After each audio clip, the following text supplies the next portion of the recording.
கர்த்தருடைய பரிசுத்த நாமத்திற்கு மகிமை உண்டாகட்டும். தேவனாகிய கர்த்தருடைய பெரிதான கிருபையினால் மறுபடியுமாக உங்களை இந்த நேரலின் மூலமாய் சந்தித்து உங்களோடு இணைந்து தேவனை ஆராதிக்கும்படியாக ஆண்டவர் கொடுத்திருக்கிற இந்த நல்ல விலையேறப்பெற்ற நேரத்திற்காக நான் ஆண்டவரை ஸ்தோத்தரிக்கிறேன். தேவனுடைய பிள்ளைகள் யாவரும் ஒரு மனதோடு காணப்படுவோம். நாம் தேவனை ஆராதிக்க போகிறோம்.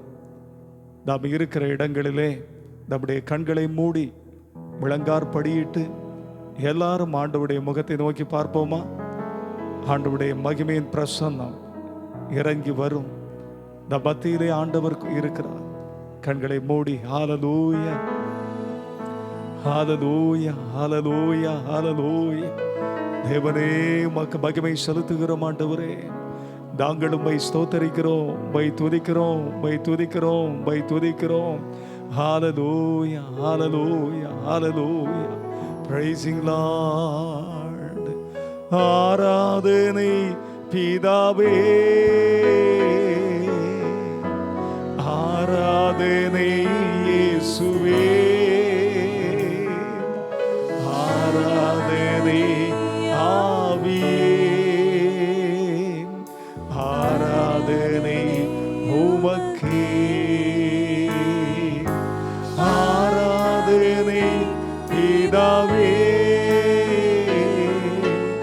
ஆராதனை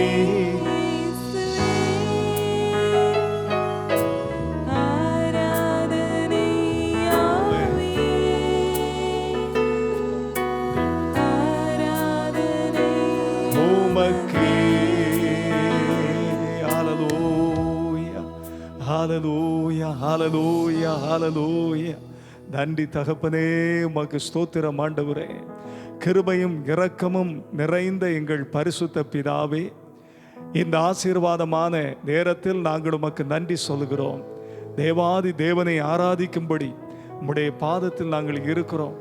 தகப்பனே, நீர் எங்கள் நடுவில் வந்திருக்கிறபடியினால் உமக்கு ஸ்தோத்திரம். தேவனாகிய கர்த்தர்தாமே நீர் கிரியை செய்து மகிமைப்படுவீராக. நாங்கள் உம்மை பாடல்களினால், துதிகளினால், ஸ்தோத்திரங்களினால் நன்றி சொல்லி தேவனை மகிமைப்படுத்தி உம்முடைய நாமத்தை உயர்த்த கிருபை தாரும். நீர் மதமகிழ்ந்து ஆசீர்வதியும். தடைகளை நீக்கி போடும். பொல்லாத கிரியைகளை இயேசுவின் நாமத்தில் ஆவிகளை கட்டி அப்புறப்படுத்துகிறோம். யாவருக்கும் ஆசீர்வாதமாய் மாற்றுவீராக.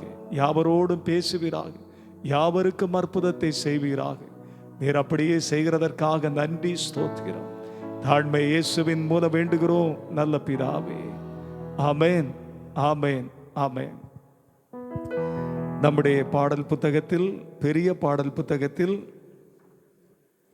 73வது பாடல், துதிப்போம் அல்லேலூயா பாடி மகிழ்வோம் மகிமனை போற்றி, மகிமை தேவ மகிமை தேவ தேவனுக்கே மகிமை என்ற பாடலை நாம் முதல் பாடலாக பாடுவோம். கர்த்தரை மகிமைப்படுத்துவோம். சந்தோஷமாய் கரங்களை தட்டி பாடலாம். Praising Jesus. Amen. Hallelujah. Hallelujah. Hallelujah. கரங்களை தட்டி Hallelujah. Glory.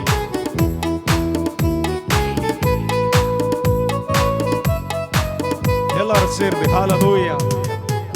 துதிப்போம் அல்லேலூயா பாடி மகிழ்வோம் மகிமனை போற்றி, துதிப்போம் அல்லேலூயா பாடி மகிழ்வோம் மகிமனை போற்றி, மகிமை தேவ மகிமை தேவ தேவனுக்கே மகிமை, அல்லேலூயா மகிமை தேவ மகிமை தேவ தேவனுக்கே மகிமை, துதிப்போம் அல்லேலூயா. ஆமென். தேவன் நம்மை வந்தடைய செய்தார், தம்மை என்றும் அதற்காக தந்தார். தேவன் நம்மை வந்தடைய செய்தார், தம்மை என்றும் அதற்காக தந்தார். அற்புதங்கள் செய்யும் சர்வ வல்ல தேவன் அடைக்கலம் கொடுத்திடுவார், அற்புதங்கள் செய்யும்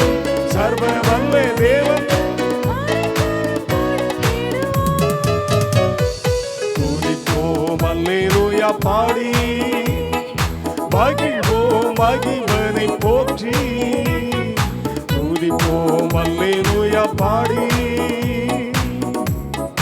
அஞ்சிடேனே இருளிலே என்றும் நடமாடும் கொள்ளை நோயை கண்டும். அஞ்சிடேனே இருளிலே என்றும் நடமாடும் கொள்ளை நோயை கண்டும். பயங்கரத்துக்கும் பறக்கும் அம்பிற்கும் பயந்திடம் ஜெபித்திடுவே. பயங்கரத்துக்கும் ஆமென் ஹல்லேலூயா. துதிப்போம் அல்லேலூயா பாடி. மகிழ்வோம் மகிழ்வனை போற்றி. துதிப்போம் அல்லேலூயா. தேவன் எந்த அடைக்கலமாமே, ஒருபோதும் பொல்லாப்பு வராதே. தேவன் எந்த அடைக்கலமாமே, ஒருபோதும் பொல்லாப்பு வராதே. செங்கத்திலே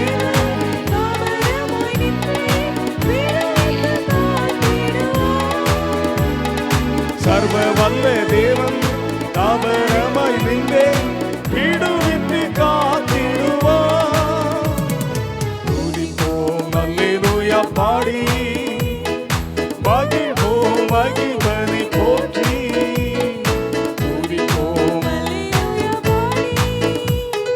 கூப்பிடும் வேளைகளிலே என்னை தப்புவிக்க ஆத்திரமாய் வந்தார். கூப்பிடும் வேளைகளிலே என்னை தப்புவிக்க ஆத்திரமாய் வந்தார். சிங்கத்தின் மேலே நடந்திடுவேனே, சர்ப்பங்களை மிதித்திடுவே. சிங்கத்தின் மேலே நடந்திடுவேனே, சர்ப்பங்களை மிதித்திடுவே. துதிப்போம் அல்லேலூயா பாடி. மகிழ்வோம் மகிழ்வனை போற்றி. துதிப்போம் அல்லேலூயா பாடி. ஆமென் ஹல்லேலூயா. கரங்களை தட்டி பாடுங்கள், தேவனை ஆராதனை செய்யுங்கள். ஆமென்.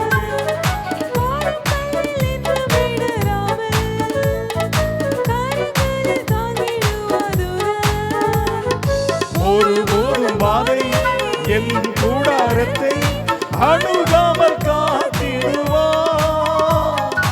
ஒருபோதும் வாதை என் கூடாரத்தை அணுகாமல் காத்திடுவார். துதிப்போம் அல்லேலூயா பாடி. மகிழ்வோம் மகிழ்வனை போற்றி. துதிப்போம் அல்லேலூயா பாடி. மகிழ்வோம் மகிழ்வனை போற்றி. மகிமை தேவ மகிமை, தேவ தேவனுக்கே மகிமை. அல்லேலூயா மகிமை தேவ மகிமை, தேவ தேவனுக்கே மகிமை. துதிப்போம் அல்லேலூயா பாடி. ஹல்லேலூயா. தேவனை பாடி ஆராதிக்கும் போது எவ்வளவு சந்தோஷம். அடுத்த பாடலை பாடலாம். அதே பெரிய பாடல் புத்தகத்தில் 531வது பாடல். 531வது பாடல். அழகானவர், அருமையானவர், இனிமையானவர். நம் இயேசுவை போல அழகுள்ள ஒருவரும் இல்லை. அழகானவர், அருமையானவர், இனிமையானவர். பாடலாமா? ஆமென். Praise the lord. சந்தோஷமாய் கரங்களை தட்டி பாடுவோம்.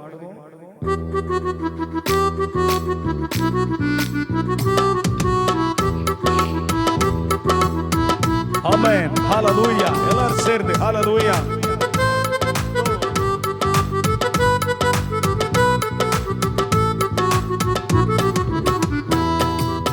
அழகானவர், அருமையானவர், இனிமையானவர். அழகானவர், அருமையானவர், இனிமையானவர். மகிமையானவர், மீட்பரானவர். மகிமையானவர், மீட்பரானவர். அவர் இயேசு, இயேசு, இயேசு. கரங்களை தட்டி பாடுங்க. இயேசு.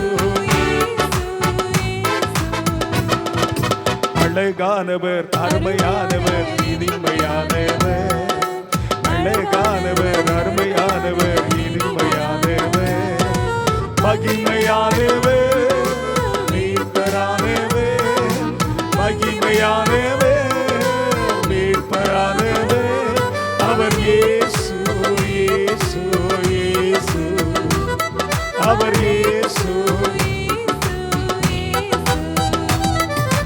சேனைகளின் கர்த்தர் நம் மகிமையின் ராஜா என்றும் நம்மோடு இருக்கும் இம்மானுவேல் இம்மானுவேல் நம்மோடு இருக்கிறவர் ஹல்லேலூயா ஆமென் என்றும் நம்மோடு இருக்கும் இம்மானுவேலே மட்டும் இனிமேலும் என்றென்றேசே மட்டும் இனிமேலும் என்றென்றேசே என்னுடையவர் என் ஆத்மநேசரே என்னுடையவர் என் ஆத்மநேசரே அழகானவர் அருமையானவர் இனிமையான எல்லாரும் பாடலாம் ஹல்லேலூயா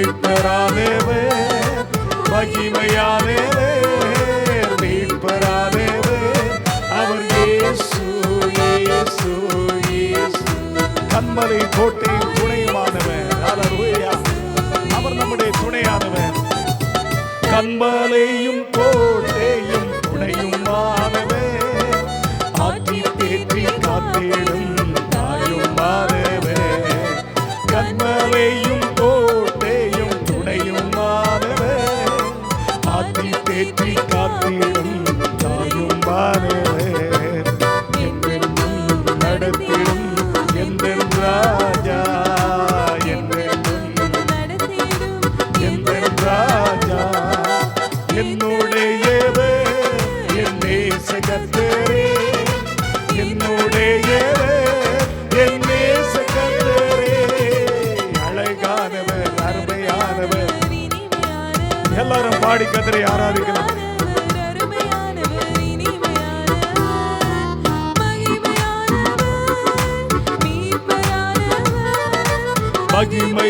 மகிமையானவர் மீட்பரானவர் அவர் இயேசு இயேசு ஆமென் ஹல்லேலூயா அவர் இயேசு கல்வாரி மேட்டிலே கொல்கதாவிலே நேசர் ரத்தம் சிந்தி என்னை மீட்டார் கல்வாரி மேட்டிலே கொல்கதாவிலே நேசர் ரத்தம் சிந்தி நம்மை மீட்டார் பாசத்தின் எல்லைதான் இயேசு ராஜா பாசத்தின் எல்லைதான் இயேசு ராஜா என்னுடையவர் என் அன்பு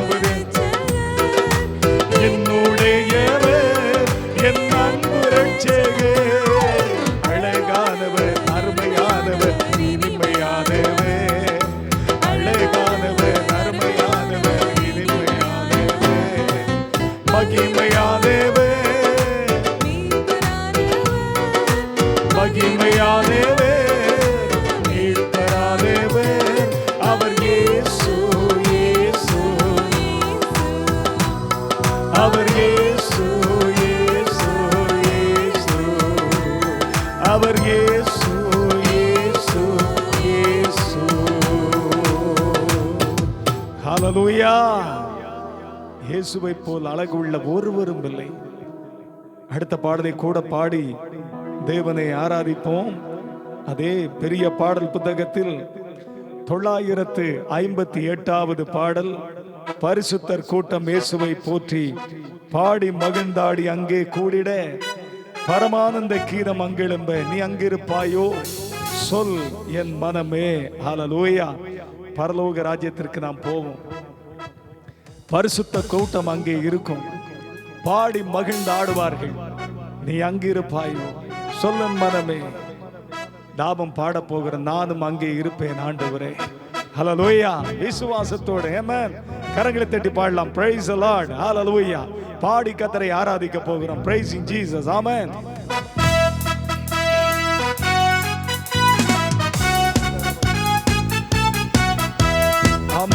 ஹalleluya.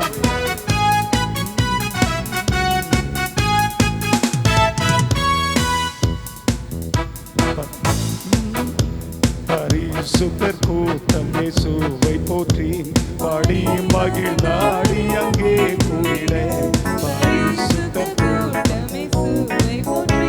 பாடி மகிழ்ந்தாடி அங்கே கூடிட. பரமானந்த கீதம் அங்கிருப்ப. பரமானந்த நீ அங்கிருப்பாய், நீ அங்கிருப்பாயோ.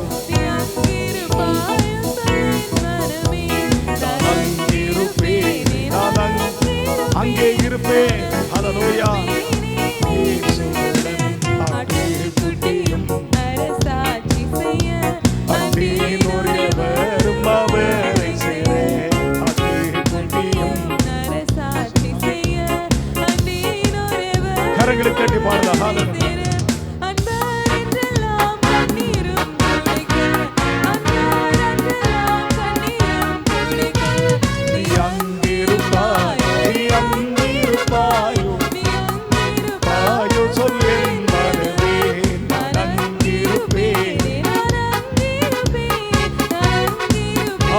Hallelujah. தூரும் பவுல் மங்கி இன்னும் விற்பனாக்களும். ஆமென். தூரும் பவுல் மங்கி இன்னும் விற்பனாக்கள் அப்போஸ்தலரும் இரத்த சாட்சிகளும் திரளாய் கூட. இரத்த சாட்சிகளும் நீ அங்கிருப்பாய், நீ அங்கிருப்பாயோ. சொல்லுங்க, நான் அங்கிருப்பேன் ஆண்டவரே. விசுவாசத்தோடு சந்தோஷமாய் நான் அங்கிருப்பேன், நான் அங்கிருப்பேன் என் இயேசுவுடன். ஜெகத்தில் சிலுவை சுமந்தோரெல்லாம் திருமுடி அணிந்து விளங்கிடவும். ஜெகத்தில் சிலுவை சுமந்தோரெல்லாம் திருமுடி அணிந்து விளங்கிடவும். செயற்கேளாய் எல்லோரும் வரே, தேவ செயற்கேளாய் எல்லோரும் வரே. நீ அங்கிருப்பாய், நீ அங்கிருப்பாய். ஆமென். ஹalleluya. ஆமென், ஆமென். அங்கிருப்பேன், நான் அங்கிருப்பேன் என் இயேசுவுடன். சோதனைகளை வென்றவர் எவரும், துன்பம் தொல்லைகளை சகித்தவரும். சோதனைகளை ஆமென். ஜோதி ரூபமாய் சொர்க்கலோகில் ஜோதிக்க. ஜோதி ரூபமாய் சொர்க்கலோகில் ஜோதிக்க. நீ அங்கிருப்பாய், நீ அங்கிருப்பாயோ. சொல்லின் மனமே நான் அங்கிருப்பேன். ஆமென். இயேசுவுடன் கர்த்தர் சபையந்து வந்தேர் மணவான். ஆமென். கன்னிகையைப் போல் கர்த்தர் சபையந்து வந்தேர் மணாளன் இயேசுவை வணங்கி. பின்னும் சொல்வேரி ராமிலை ருசிக்க. பின்னும் சொல்வேரி ராமிலை. நீ அங்கிருப்பாயோ. ஹalleluya. நீ அங்கிருப்பாயோ. நான் அங்கிருப்பேன், நான் அங்கிருப்பேன். எல்லாரும் சொல்லலாமா? ஹalleluya. இயேசுவுடன் அங்கிருப்பேன், நான் ஆமென். நான் அங்கிருப்பேன் என் இயேசுவுடன். நான் அங்கிருப்பேன். ஓ ஹalleluya. இயேசு வருவார், ராஜாதி ராஜா வருவார். அங்கிருப்பேன் இயேசுவுடன். ஹalleluya. ராஜாதி ராஜாவா இயேசு மகாராஜா வருவார். நான் அங்கிருப்பேன், இயேசுவோடு இருப்பேன் என்று சொல்லி பாடுவோம் அல்லவா? ஆண்டவரே, நன்றியோடு ஆராதிப்போம். இந்த பொல்லாத உலகத்தில் சுற்றிலும் எங்கும் கொள்ள நோய்களும் பலவிதமான பயங்களும் திகில்களும் மரணங்களும் நம்மை சுற்றிலுமாய் எந்த பாதுகாப்பும் இல்லை. ஆண்டவராகிய இயேசு ஒருவரே நம்முடைய பாதுகாப்பு. அவர் இதுவரைக்கும் நம்மை கண்மணி போல பாதுகாத்து நடத்தி கொண்டு வந்தாரே. நாம் அப்படியே ஆண்டவருக்கு நன்றி சொல்லி ஹல்லேலூயா ஹல்லேலூயா. இதுவரை என்னை நடத்தினவரே உமக்கு ஸ்தோத்திரம் ஐயா. இதுவரை என்னை நடத்தின தேவாதி தேவனுக்கு ஸ்தோத்திரம் என்று சொல்லுவோமா? ஓ ஜீசஸ் ஹல்லேலூயா ஹல்லேலூயா. கண்மணி போல என்னை பாதுகாத்தீரே உமக்கு நன்றி ஆண்டவரே. எல்லாரும் சொல்லுங்க, நன்றி சொல்லி என்னை நடத்தினீரே உமக்கு நன்றி ஐயா. என்னை போஷித்தீரே உமக்கு நன்றி ஆண்டவரே. சட்டைகள் மூடி மறைத்து பாதுகாத்தீரே உமக்கு நன்றி ஆண்டவரே. ஹல்லேலூயா. என்னோடு கூட இருக்கிறீர் உமக்கு நன்றி அப்பா, நன்றி அப்பா, நன்றி அப்பா. என் பலவீனங்களில் எனக்கு சுகம் தந்ததற்காக நன்றி. உம்முடைய இரத்தத்துக்குள் மூடி மறைத்து கொண்டதற்காக நன்றி ஆண்டவரே. சொல்லுங்க ஹல்லேலூயா. பிள்ளைகள் பெரியவர்கள் ஆண்டவரை ஆராதிக்கலாம். ஆமென் ஆமென். வீட்டிலும் வெளியிலும் எல்லா சூழ்நிலையிலும் அவர் அவருடைய சட்டைகள் மூடி நம்மை மறைத்து கொண்டாரே. உமக்கு நன்றி ஐயா. ஹல்லேலூயா ஹல்லேலூயா. நன்றி இயேசையா, நன்றி ஆண்டவரே. உமக்கு மகிமை செலுத்துகிறோம் ஆண்டவரே. ஸ்தோத்திரம் ஐயா. கர்த்தாவே நீர் செய்த நன்மைகளை நித்தமும் நினைக்கின்றே. கர்த்தாவே நீர் செய்த நன்மைகளை பாடலாமா? நன்றி உள்ள இருதயத்தோடு கண்ணீரோடு முழு உள்ளத்தோடு உம் நாமம், முழு உள்ளத்தோடு பாடி புகழுவேன் ஆண்டவரே. பாடி புகழுவே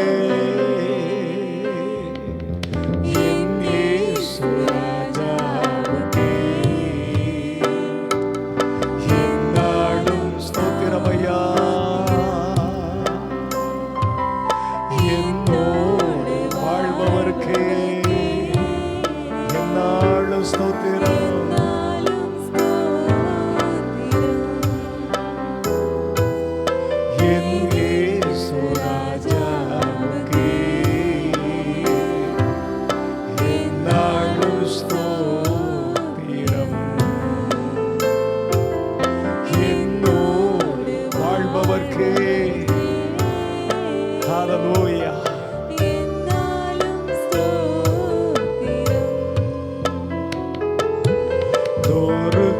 நொறுக்கப்பட்டேன், தள்ளப்பட்டேன், நேசர் நீர் அழைத்தீரே.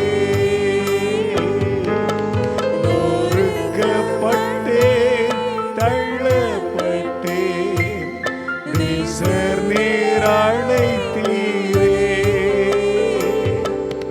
கைவிடப்பட்டு காதறினே, கைவிடப்பட்டு காதறினே.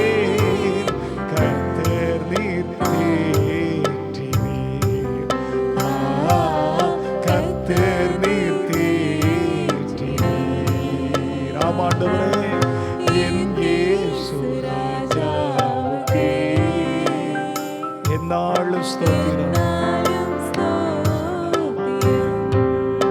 Jesus, thank you, glory. Ishamalaga shira magarosh kaman. Laushadane mahaduni.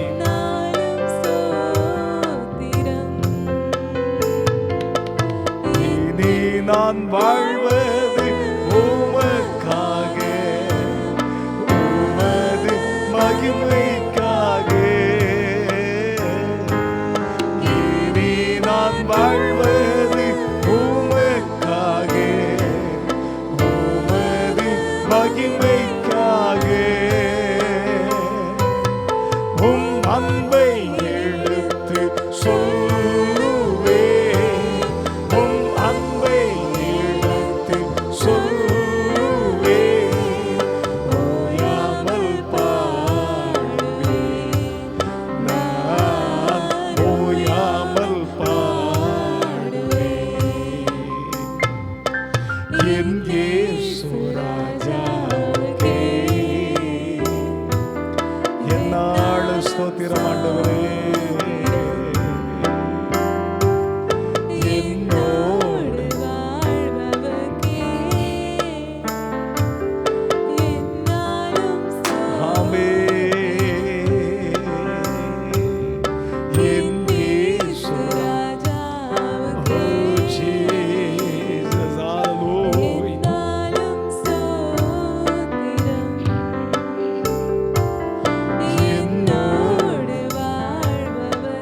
என்னாலும் ஸ்தோத்திரம் ஐயா.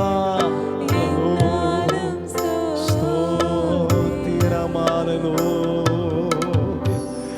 ஆமென். ஆண்டவரே, உடைக்கப்பட்டேன், நொறுக்கப்பட்டேன், தள்ளப்பட்டேன். நேசர் நீர் என்னை அணைத்தீரப்பா. நீர் மாத்திரம் அணைத்து கொண்டீர்.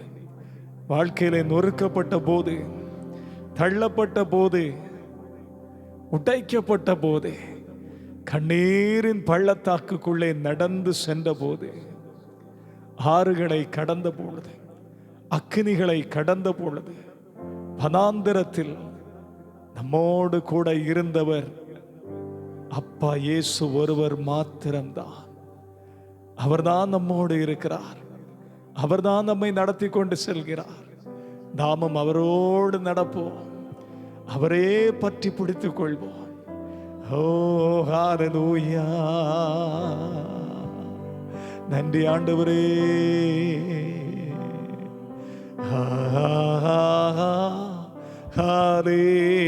ஹல்லேலூயா.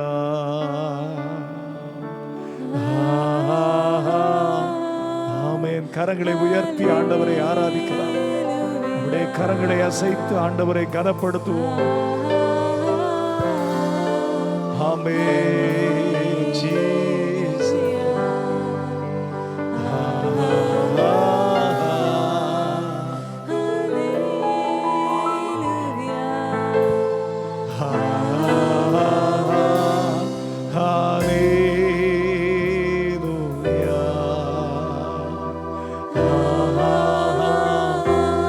ஆண்டவருடைய பிரசன்னத்திலே உங்கள் அருகில் இயேசு இருக்கிறார். உங்கள் வீட்டில் இயேசு இருக்கிறார். உங்களோடு இயேசு இருக்கிறார். ஆமென்.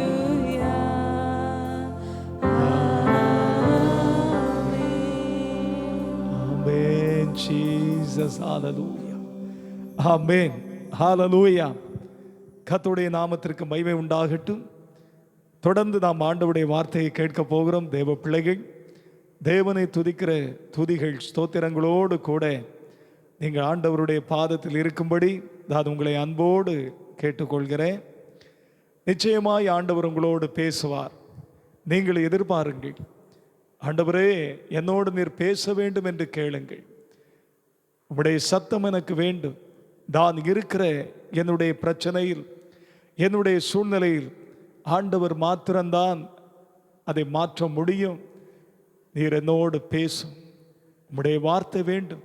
நீர் எதை சொன்னாலும் நான் கீழ்ப்படுகிறேன் ஆண்டவரே. நீர் எதை சொன்னாலும் நான் ஏற்றுக்கொள்வேன் என்று சொல்லி ஒவ்வொரு தேவ பிள்ளைகளும் ஆயத்தத்தோடு காணப்படுவோம். கர்த்தர் நம்மை ஆசீர்வதிப்பாராக. ஹல்லேலூயா. கர்த்தருக்கு மகிமை உண்டாகட்டும். நீதிமொழிகளின் புஸ்தகம் முதல் அதிகாரம் 33வது வசனத்தை நாம் வாசிக்க கேட்போம். எனக்கு செவி கொடுக்கிறவன் எவனோ, எனக்கு செவி கொடுக்கிறவன் எவனோ, அவன் விக்கினமின்றி வாசம் பண்ணி, அவன் விக்கினமின்றி வாசம் பண்ணி, ஆபத்திற்கு பயப்படாமல் அமைதியாயிருப்பான். ஆபத்திற்கு பயப்படாமல் அமைதியாக இருப்பான். இந்த நாளிலே தேவன் நமக்கு தருகிற செய்தி கர்த்தருக்கு செவி கொடுத்தல். தேவனாகிய கர்த்தருக்கு செவி கொடுக்கும் பொழுது ஆண்டவர் என்னென்ன நன்மைகள், ஆசீர்வாதங்களை நம்முடைய வாழ்க்கையிலே கொடுக்கிறார். ஆண்டவருடைய சத்தத்திற்கு செவி கொடுக்காமல் போனால் பிசாசுக்கு செவி கொடுப்பது. இப்படி பிசாசுக்கு நாம் செவி கொடுத்தால், ஆண்டவருடைய சத்தத்திற்கு செவி கொடுக்காமல் இருந்தால் நம்முடைய வாழ்க்கையிலே நாம் அனுபவிக்கிற வேதனைகள் என்ன? இதுதான் இந்த நாளிலே நம்முடைய செய்தி. கர்த்தர் நம்மோடு பேசுவார். தேவ பிள்ளைகள், மறுபடியும் அதே வசனத்தை வாசிக்க கேட்போம்.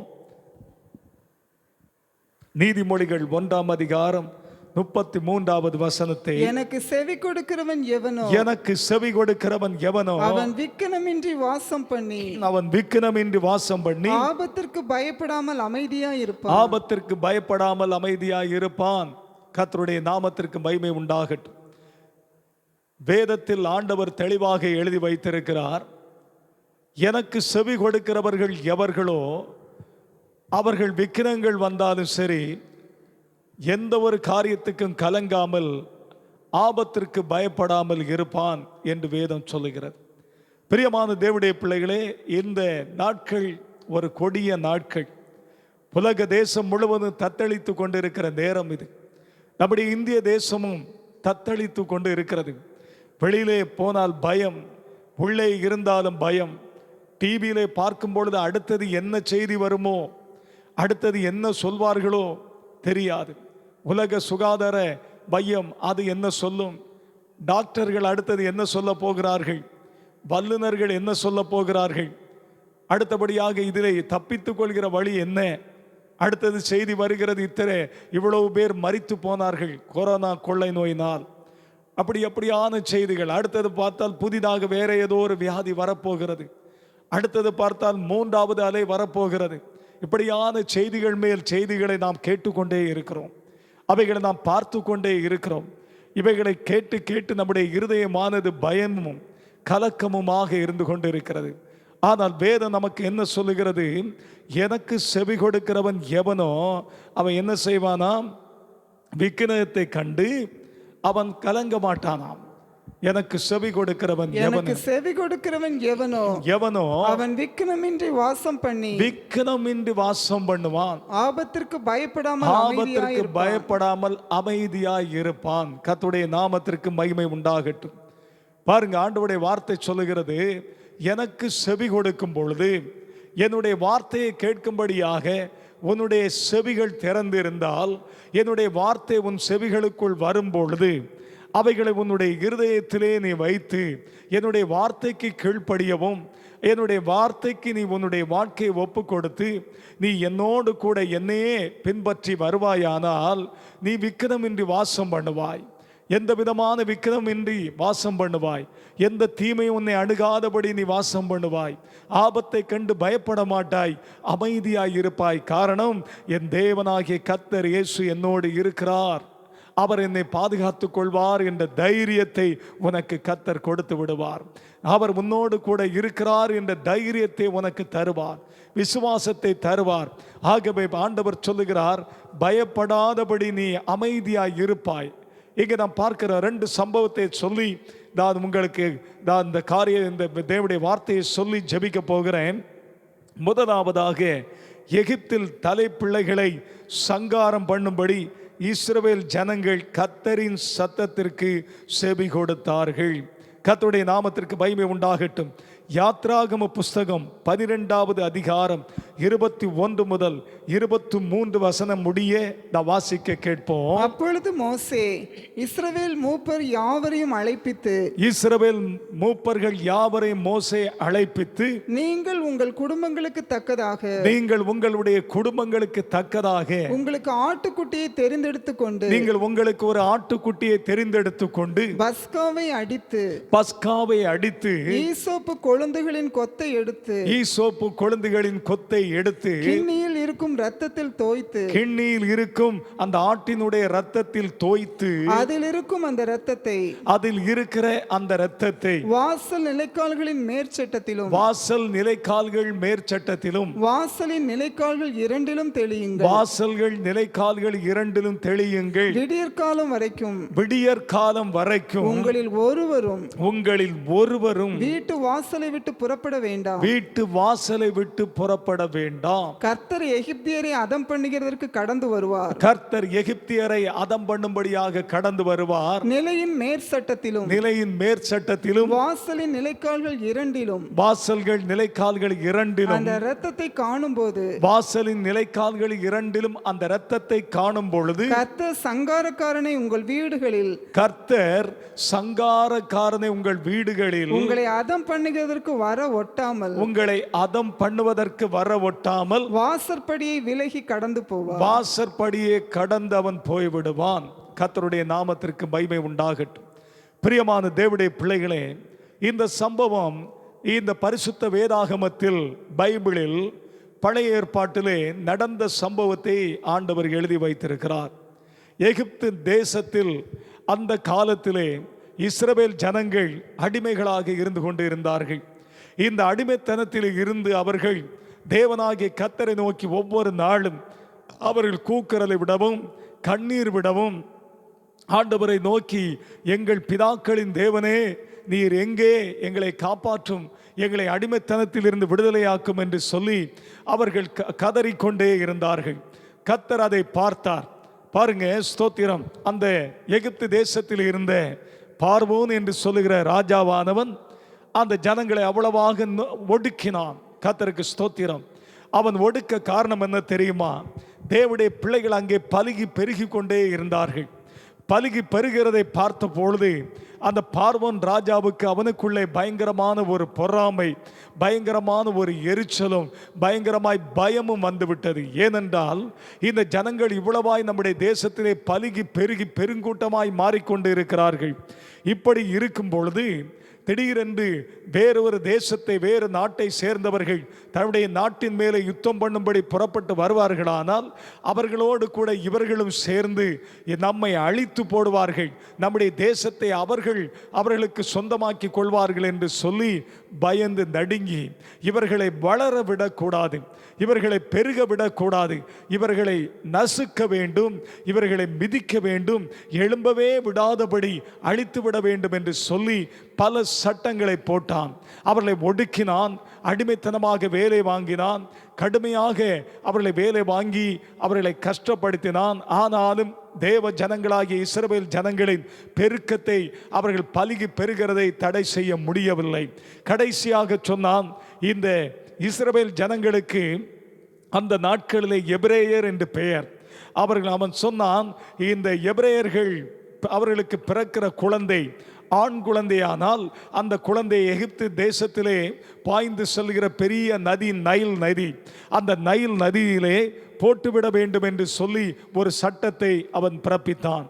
கவனியுங்கள், இங்கே நாம் பார்க்கிறோம், இந்த சட்டம் எகிப்து தேசம் முழுவதும் அங்கே சென்றது. அந்த காலகட்டத்தில் தான் இங்கே மோசே என்று சொல்லுகிற ஒரு குழந்தை பிறக்கிறது. அந்த மோசே வளர்ந்தான். அவன் சிறு குழந்தையாய் இருக்கும் பொழுது அவனை வீட்டிற்குள்ளே மறைத்து வைக்க முடியவில்லை. ஏனென்றால் பார்வோனுடைய சட்டம், பிறக்கிற எந்த ஆண் குழந்தையும் நைல் நதியிலே தண்ணீருக்குள்ளே போட்டுவிட வேண்டும், அந்த குழந்தை செத்து போக வேண்டும். பாருங்க, இப்படியாக அவன் சட்டம் ஏற்றி இருந்தபடியினாலே அந்த வீட்டிற்குள்ளே கொஞ்ச நாட்கள் அந்த குழந்தையை வைத்து அவர்கள் பராமரித்தார்கள். அதற்கு பிறகு அந்த குழந்தையை வீட்டிற்குள்ளே அவர்கள் மறைத்து வைக்க முடியவில்லை. ஆகவே ஒரு நாணற்கூடையை எடுத்து அதிலே அந்த பிள்ளையை கிடத்தி அந்த நாணற்கூடையை மூடி எகிப்து தேசத்திலே பார்வோன் ராஜாவுடைய மகள் குமாரத்தியானவள் அவள் குளிப்பதற்கு, ஸ்நானம் பண்ணுவதற்கு வருகிற இடத்திலே அந்த புதர்களுக்கு உள்ளாக அப்படியே அந்த நாணற்கூடையானது அந்த ஆற்றின் கரை ஓரத்திலே அதை அதை அந்த தண்ணீரில் மிதக்க விட்டு அந்த மோசேயினுடைய சகோதரியாகிய மீரியாம் என்று சொல்லுகிறவள் சிறு பெண்ணாய் இருந்தாள். அந்த சமயத்தில் அவள் அருகிலே நின்று கொண்டே இருக்கிறாள். ஸ்தோத்திரம். அதை கவனித்து கொண்டு இந்த கூடை எங்கே போகிறது, குழந்தை எங்கே நிற்கிறது என்றெல்லாம் பார்த்து கொண்டே அதை கவனித்து கொண்டே இருக்கும் பொழுது பார்வோனுடைய குமாரத்தியானவள் அங்கே ஸ்நானம் பண்ண வருகிறாள். அப்பொழுது அவளுடைய கண்களிலே இந்த கூடையானது படுகிறது. உடனே அவள் அதை எடுத்து பார்க்க அங்கே அழகிய ஒரு பிள்ளையாக அந்த மோசே படுத்திருக்கிறான். அந்த மோசே மிகவும் அழகானவன். பாருங்க, அவனை கண்ட உடனே அந்த குழந்தையை பார்த்ததும் இந்த பார்வோன் குமாரத்தி அவளுக்கு அந்த குழந்தையின் மேல் ஒரு இரக்கம் உண்டாயிற்று. ஒரு இரக்கம் வந்தது. அவள் முடிவு செய்தாள், இந்த பிள்ளையை நானே வளர்த்து கொள்கிறேன், இதை நைல் நதியில் போட்டு கொல்வதற்காக இதை அழிந்து போக நான் விடமாட்டேன் என்று சொல்லி அந்த குழந்தையை அவள் எடுத்து அந்த பிள்ளைக்கு ஜலத்தில் இருந்து, அதாவது தண்ணீரில் இருந்து இவனை எடுத்தேன் என்று சொல்லி அவனுக்கு மோசே என்று பெயரிட்டாள். மோசே என்கிற பெயருக்கு ஜலத்திலிருந்து எடுக்கப்பட்டவன் என்று அர்த்தம். கர்த்தருக்கு ஸ்தோத்திரம். அந்த குழந்தையை அவள் அரண்மனைக்கு கொண்டு சென்று தன்னுடைய மகனாக அவனை வளர்த்தாள். அவனை நன்றாக எல்லா வித்தைகளையும் கற்றுக் கொடுத்து, இவன் எல்லா போர் பயிற்சிகளையும் கற்றுக் கொடுத்து, எல்லா கல்வி அறிவுகளை கொடுத்து, நல்ல வான சாஸ்திரங்கள், நல்ல கட்டட கலைகள், இப்படி பலவிதமான நல்ல யுத்த வீரன், பராக்கிரமசாலியாக அவனை நன்றாக உருவாக்கி ஒரு ராஜகுமாரனாக எகிப்து தேசத்திலே அவன் வலம் வந்து கொண்டிருந்தான். பிரியமான தேவனுடைய பிள்ளைகளே, இந்த காலகட்டத்தில் தான் அங்கே ஒரு எகிப்தியன், ஸ்தோத்திரம், ஒரு இஸ்ரவேலனோய் அவன் பிரச்சனை பண்ணி அவனோடு அவன் சண்டையிடுகிறதை பார்த்த உடனே இந்த மோசே பார்த்தான், தன்னுடைய ஜனத்துக்கு விரோதமாய் இவன் எழும்பி இவன் சண்டை செய்கிறான் என்று சொல்லி அந்த எகிப்தியனை கொன்று மண்ணிலே புதைத்து போட்டான். இந்த செய்தியை பார்வோன் அறிந்தபோது மோசேயை கொல்வதற்காக அவன் தேடினான். அந்த வேளையிலே மோசே எகிப்து தேசத்தை விட்டு அவன் ஜீவன் தப்ப ஓடி மீதியான் தேசத்திலே வந்து அங்கு சேருகிறான். மீதியான் தேசத்திலே வந்தான். அங்கே வந்த மோசே 40 ஆண்டு காலங்கள், அதாவது மோசேயினுடைய வாழ்க்கை 3 பகுதிகள். முதல் 40 வருடங்கள் அவன் எகிப்திலே அந்த அரண்மனையிலே பார்வோனுடைய குமாரத்திக்கு மகனாக அவன் ஒரு ராஜகுமாரனாய் இருந்தான். அதற்கு பிறகு மீதியான் தேசத்திலே 40 ஆண்டு காலங்கள் அங்கே போய் அந்த தேசத்தில் உள்ள ஒரு ஆசாரியான இடத்தில் போய் அவன் சேர்ந்து கொண்டான். அவருடைய குமாரத்திகளிலே அவன் ஒரு மூத்த மகளை அவன் திருமணம் செய்து கொண்டான். அந்த மனுஷனுக்குள்ள ஆடுகளை மேய்த்து கொண்டே இருக்கிறான். அங்கே 40 ஆண்டு காலம். இப்படியாக 40 80 வருடம். மோசேயுடைய 80வது வயதிலே ஓரெப் என்று சொல்லுகிற இடத்தில் அவன் ஆடுகளை மேய்த்து கொண்டு இருக்கும் பொழுது, அது ஒரு பெரிய உயர்ந்த மலை பர்வதம் ஓரெப். அந்த பர்வதத்திலே ஒரு முள்செடியிலே அக்கினி பற்றி எரிய அதிலே தேவனாகிய கர்த்தர் அவனுக்கு தரிசனமாகிறார். அவனை மோசே என்று பெயர் சொல்லி அழைக்கிறார். அழைத்து அவர் சொல்லுகிறார், எகிப்து தேசத்திலே என்னுடைய ஜனங்கள் அங்கே உள்ள பார்வோனின் ஆளோட்டிகள் நிமித்தமாய் படுகிற வேதனைகள், கண்ணீர்கள், துக்கங்கள், அவர்கள் விடுகிற பெருமூச்சு, அவர்களுடைய கூக்குரலின் சத்தத்தை நான் அறிந்திருக்கிறேன், நான் கேட்டிருக்கிறேன். இப்பொழுது என்னுடைய ஜனங்களை விடுதலையாக்கி நான் பாலும் தேனும் ஓடுகிற கானான் தேசம், அதாவது இன்றைக்கு இருக்கிற இஸ்ரவேல் தேசம், அந்த தேசத்திற்கு நேராக நான் நடத்த போகிறேன். ஆகவே அந்த ஜனங்களை விடுதலையாக்கி கொண்டு வருவதற்காக நீ எகிப்து தேசத்திற்கு போக வேண்டும். அந்த ஜனங்களை விடுவித்து கானான் தேசத்திலே கொண்டு சேர்ப்பதற்காக நான் அந்த ஊழியத்தை செய்வதற்காக உன்னை அழைக்கிறேன் என்று சொல்லி மோசே அழைத்த போது மோசே அந்த ஊழியத்திற்கு தன்னை ஒப்பு கொடுத்து கானான் எகிப்து தேசத்திற்கு வந்தான். பல அற்புதங்களை கர்த்தர் செய்தார். 10 வாதைகளினாலே எகிப்து தேசத்தின் ஜனங்களை மோசே ஆரோன் மூலமாய் கர்த்தர் அங்கே அவர்களை பாதித்தார். ஒவ்வொரு முறையும் இந்த பார்வோன் சொல்லுவான், தவளைகள் வந்தது, பேன்கள் வந்தது, தண்ணீர் இரத்தமாய் மாறுகிறது, பயங்கரமான காரிருள் வந்தது. இப்படி ஒவ்வொரு காரியங்கள் நடக்கும்போது பயந்து போய் பார்வோன் சொல்லுவான், நீங்கள் போங்கள், உங்கள் தேவனை நீங்கள் ஆராதிக்க போங்கள் என்று சொல்லுவான். அடுத்தது சொல்லுவான், உங்கள் பிள்ளைகள் இங்கே இருக்கட்டும், நீங்கள் மட்டும் சென்று ஆராதியுங்கள். அதற்கு பிறகு சொல்லுவான், உங்க மிருக ஜீவன் இங்கே இருக்கட்டும், நீங்கள் மட்டும் போங்கள் என்று சொல்லுவான். இப்படியே இந்த காரியங்கள் ஒரு பூரணமான முழு விடுதலை வராதபடியே இருந்தது.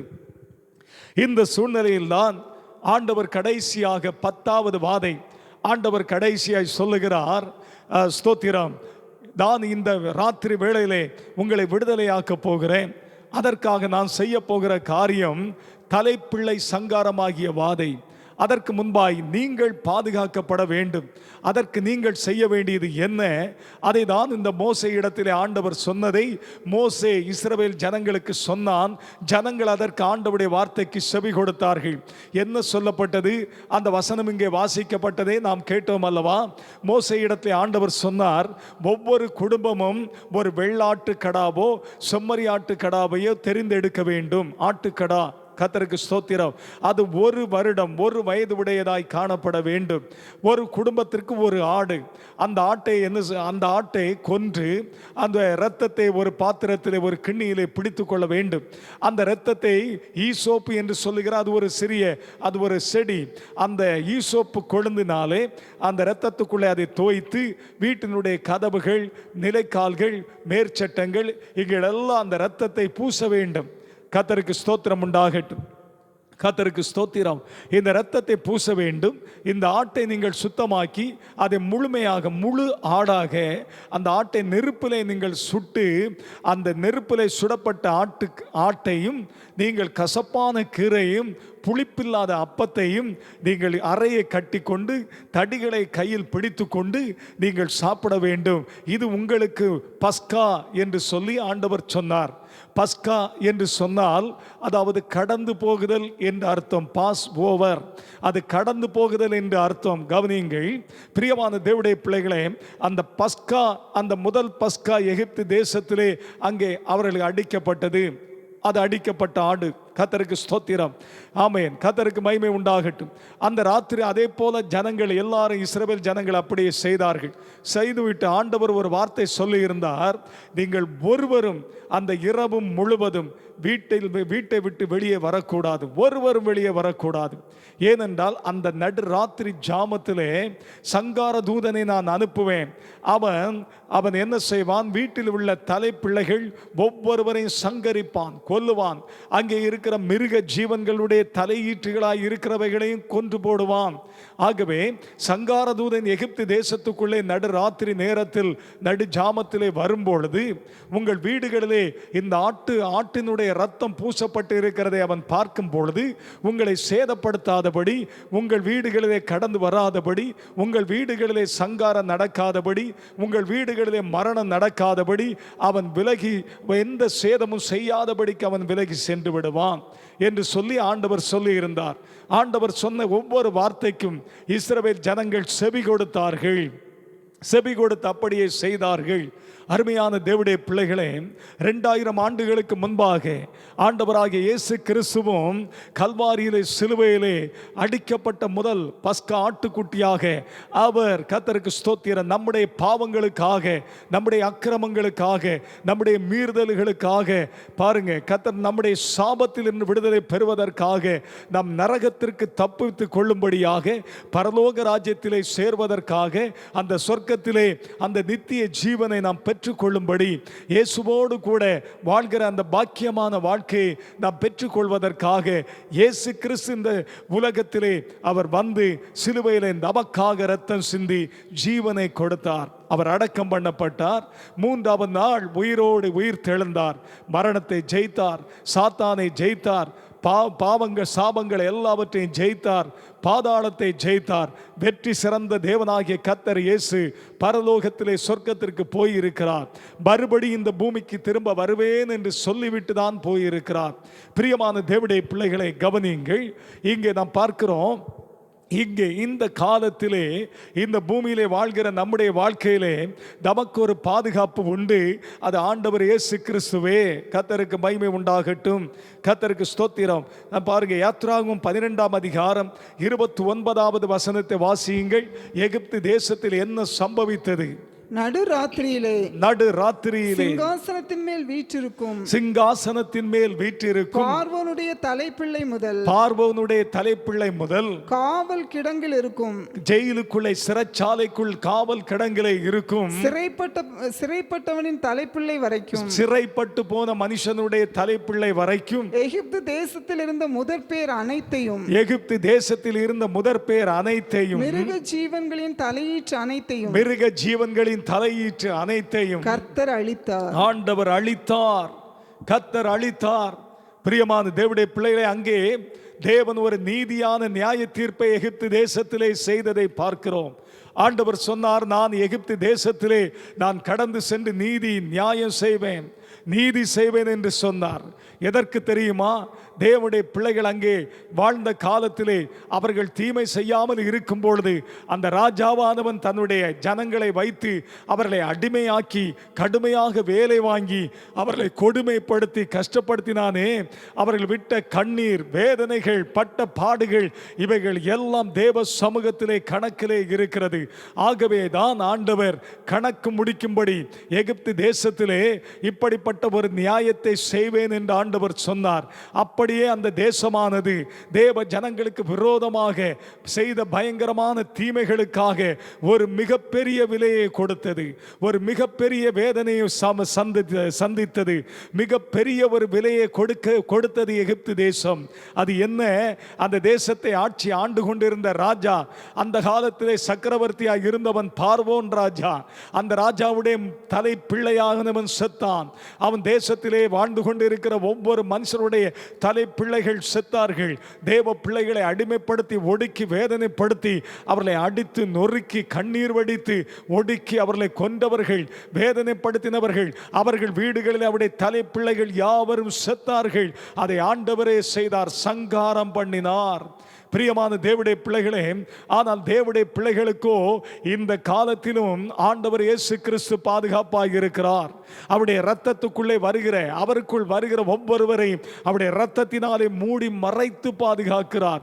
தீமைகள் வந்தாலும் அவர் விடுவித்து அவர்களை சுகமாக்கி பாதுகாத்துக் கொள்கிறார், அவர்களை தப்புவிக்கிறார். பாருங்க, சங்கீதங்களின் புஸ்தகத்திலே 91வது சங்கீதம் 5வது 6வது வசனத்தை வாசிக்க கேட்போம். இரவில் உண்டாகும் பயங்கரத்திற்கும் பகலில் பறக்கும் அம்புக்கும், பகலிலே பறக்கும் அம்பிற்கும், இருளில் நடமாடும் கொள்ளை நோய்க்கும், இருளிலே நடமாடும் கொள்ளை நோய்க்கும், மத்தியானத்தில் பாழாக்கும் சங்காரத்திற்கும் நீ பயப்படாது இருப்பாய். கர்த்தருக்கு ஸ்தோத்திரம். அதிலே 10வது வசனத்தை கூட வாசித்து பாருங்கள்.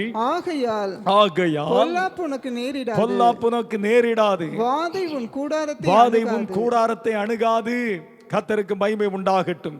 எகிப்து தேசத்திலே தேவனாகிய கர்த்தர் தம்முடைய பிள்ளைகளை எப்படி பாதுகாத்தாரோ, இந்த கொடிய காலத்திலே, கொள்ளை நோய் கொரோனாவின் காலத்திலே ஆண்டவர் இயேசுவிடத்திலே வருகிற அவரிடத்திலே வருகிற ஒவ்வொருவருக்கும் அவர் பாதுகாப்பை கொடுக்கிறார். அவர் அவருடைய இரத்தத்துக்குள் மூடி மறைத்து கொள்கிறார். அவர்களுக்கு வாதை கூடாரத்தை அணுகாது, அவர்களுக்கு பொல்லாப்பு நேரிடாது. இயேசுவினுடைய வீட்டில் இருந்தால் போதும், இயேசு கிறிஸ்து உங்கள் வாழ்க்கையிலே இருந்தால் போதும். பிரியமான தேவனுடைய பிள்ளைகளே, எந்த பொல்லாப்பு உங்களுக்கு நேரிடாது, எந்த வாதையும் உங்களை அணுகாது. எந்த தீமை வந்தாலும் இயேசு விடுவிப்பார், எது வந்தாலும் இயேசு தப்புவிப்பார். பிரியமான தேவனுடைய பிள்ளைகளே, கர்த்தருடைய நாமத்திற்கு மகிமை உண்டாகட்டும்.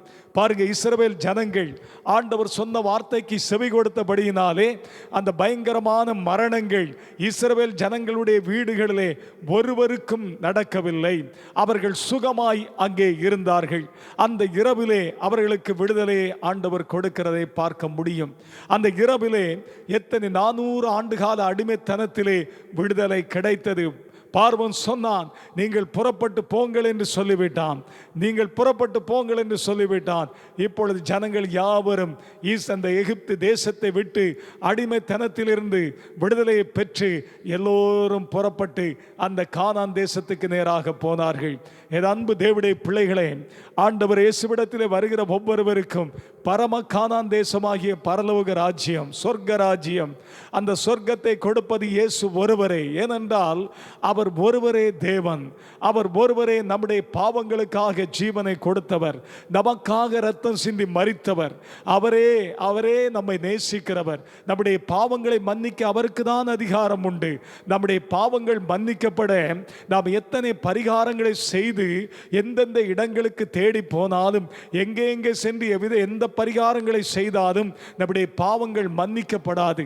பாவங்கள் மன்னிக்கப்படாமல் சாபம் மாறாது. ஏனென்றால் பாவத்தின் நிமித்தமாய் நாம் செய்கிற பாவத்திற்கு கடவுளால் கொடுக்கப்படுகிற தண்டனை தான் சாபம் என்று பெயர். அது சந்ததி சந்ததியாய் பிள்ளைகளை தொடர்ந்து பிடிக்கும். பிரியமான தேவனுடைய பிள்ளைகளே, கர்த்தருக்கு ஸ்தோத்திரம் உண்டாகட்டும். அப்ப இந்த சாபத்தில் விடுதலை கொடுக்க ஆண்டவராகிய இயேசு கிறிஸ்து சிலுவையிலே அவர் சாபமானார். சாபத்தின் சின்னமாகிய சிலுவை மரம் என்பது சாபத்தின் அடையாளம். ரோமர்கள் அதை சபிக்கப்பட்ட ஒரு அடையாளமாக வைத்திருக்கிறார்கள். ரோம் தேசத்திலே அந்த காலத்திலே ஸ்தோத்திரம், ஒருவன் கடுமையான ஒரு குற்றத்தை செய்தவனாய் இருந்தால் இந்த காலத்திலே தூக்கு தண்டனை கொடுக்கிறது போல அந்த காலத்திலே இந்த மரண தண்டனை சிலுவையிலே அறைந்து கொல்லப்பட வேண்டும். ஒருவன் சிலுவையிலே ஆணிகள் அடித்தோ இல்லாவிட்டால் அதிலே கட்டி வைத்தோ அவன் சாவானே ஆனால் அவன் சபிக்கப்பட்டவன். கர்த்தருக்கு ஸ்தோத்திரம். ஆகவே தான் அந்த சிலுவையை இயேசுவையும் அவர்கள் அப்படிப்பட்ட ஒரு மரண தண்டனையை சுமத்தி அவரை சிலுவையிலே அறைந்து கொள்ள வேண்டும் என்று சொல்லி அப்படியே செய்தார்கள். அந்த சாபத்தின் அடையாளமான சிலுவையிலே இயேசு அவர் மரித்தபடியினாலே அந்த சாபத்தின் அடையாளமான சிலுவை இன்றைக்கு ஒரு புனிதமான சின்னமாய் மாறிவிட்டது. சாபத்தின் சின்னமாய் இருந்த சிலுவை புனித சின்னமாய் மாறிவிட்டது. அதில் இயேசு மரித்தபடியினால் அது புனிதமாய் மாறிவிட்டது. இயேசு மரித்தபடியினாலே அந்த சாபம் மாறிவிட்டது. சாபத்தில் இருந்து விடுவிக்க இயேசு ஒருவரால் மாத்திரமே முடியும். என் அன்பு சகோதரனே, சகோதரி, ஐயா, அம்மா, வேறு எந்த வழி கிடையாது. ஒரே வழி இயேசுதான். அவரே வழியும் சத்தியமும் ஜீவனுமாய் இருக்கிறார். அவர் அல்லாமல், அவரிடத்தில் வராமல் மரணத்துக்கு பிறகு உள்ள அந்த சொர்க்கம், அந்த கைலாயம், அந்த மோட்சத்திற்கு போக முடியாது. ஒரே வழி இயேசுதான். கர்த்தருக்கு ஸ்தோத்திரம் உண்டாகட்டும். கர்த்தருடைய நாமத்திற்கு மகிமை உண்டாகட்டும்.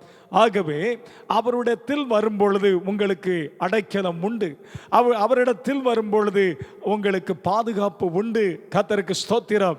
அவர் எல்லா பயத்துக்கும் நீங்களாக்கி நம்மை அமைதியாக சமாதானமாய் நடத்துவார். ஹல்லேலூயா. ஆகவே ஆண்டவருடைய வார்த்தைக்கு செவி கொடுங்கள். கர்த்தருக்கு ஸ்தோத்திரம். பாருங்க, அவருடைய வார்த்தைக்கு செவி கொடுக்காமல் இருந்தால் எவ்வளவு தீமைகள் வரும் என்பதை குறித்து அடுத்தபடியாக பார்க்கலாம். கர்த்தருக்கு மகிமை உண்டாகட்டும். கர்த்தருக்கு ஸ்தோத்திரம். 1 நாளாகமம் 21ஆம் அதிகாரம் முதல் வசனத்தை வாசிக்க கேட்போம். சாத்தான் இஸ்ரவேலுக்கு விரோதமாய் எழும்பி, நன்றாய் கவனிங்கள், சாத்தான் இஸ்ரவேலுக்கு விரோதமாக எழும்பி இஸ்ரவேலை தொகையிடுகிறதற்கு, இஸ்ரவேல் ஜனங்களை தொகையிடுவதற்கு தாவீதை ஏவி விட்டது. தாவீதை ஏவி விட்டது. கர்த்தருக்கு ஸ்தோத்திரம். இங்க ஒரு சம்பவத்தை நாம் வாசிக்கிறோம். தாவீது ராஜா, அவன் இஸ்ரவேல் ஜனங்களுக்கு ராஜாவாக இருக்கிறான். உலகம் போற்றுகிற ஒரு ராஜாவாக, ஒரு சக்கரவர்த்தியாக தாவீது இருந்து கொண்டு இருக்கிறான். சுற்றிலுமாய் அநேக தேசங்கள் தாவீதுக்கு கப்பங்கட்டி கொண்டு இருக்கிறார்கள். இப்படியாக தேவன் அவனை உயர்த்தி வைத்திருக்கிறார். இப்படி இருக்கும் பொழுது ஒரு நாள் அவன் இருதயத்திலே திடீரென்று சாத்தான் ஒரு ஏவுதலை கொடுத்தான்.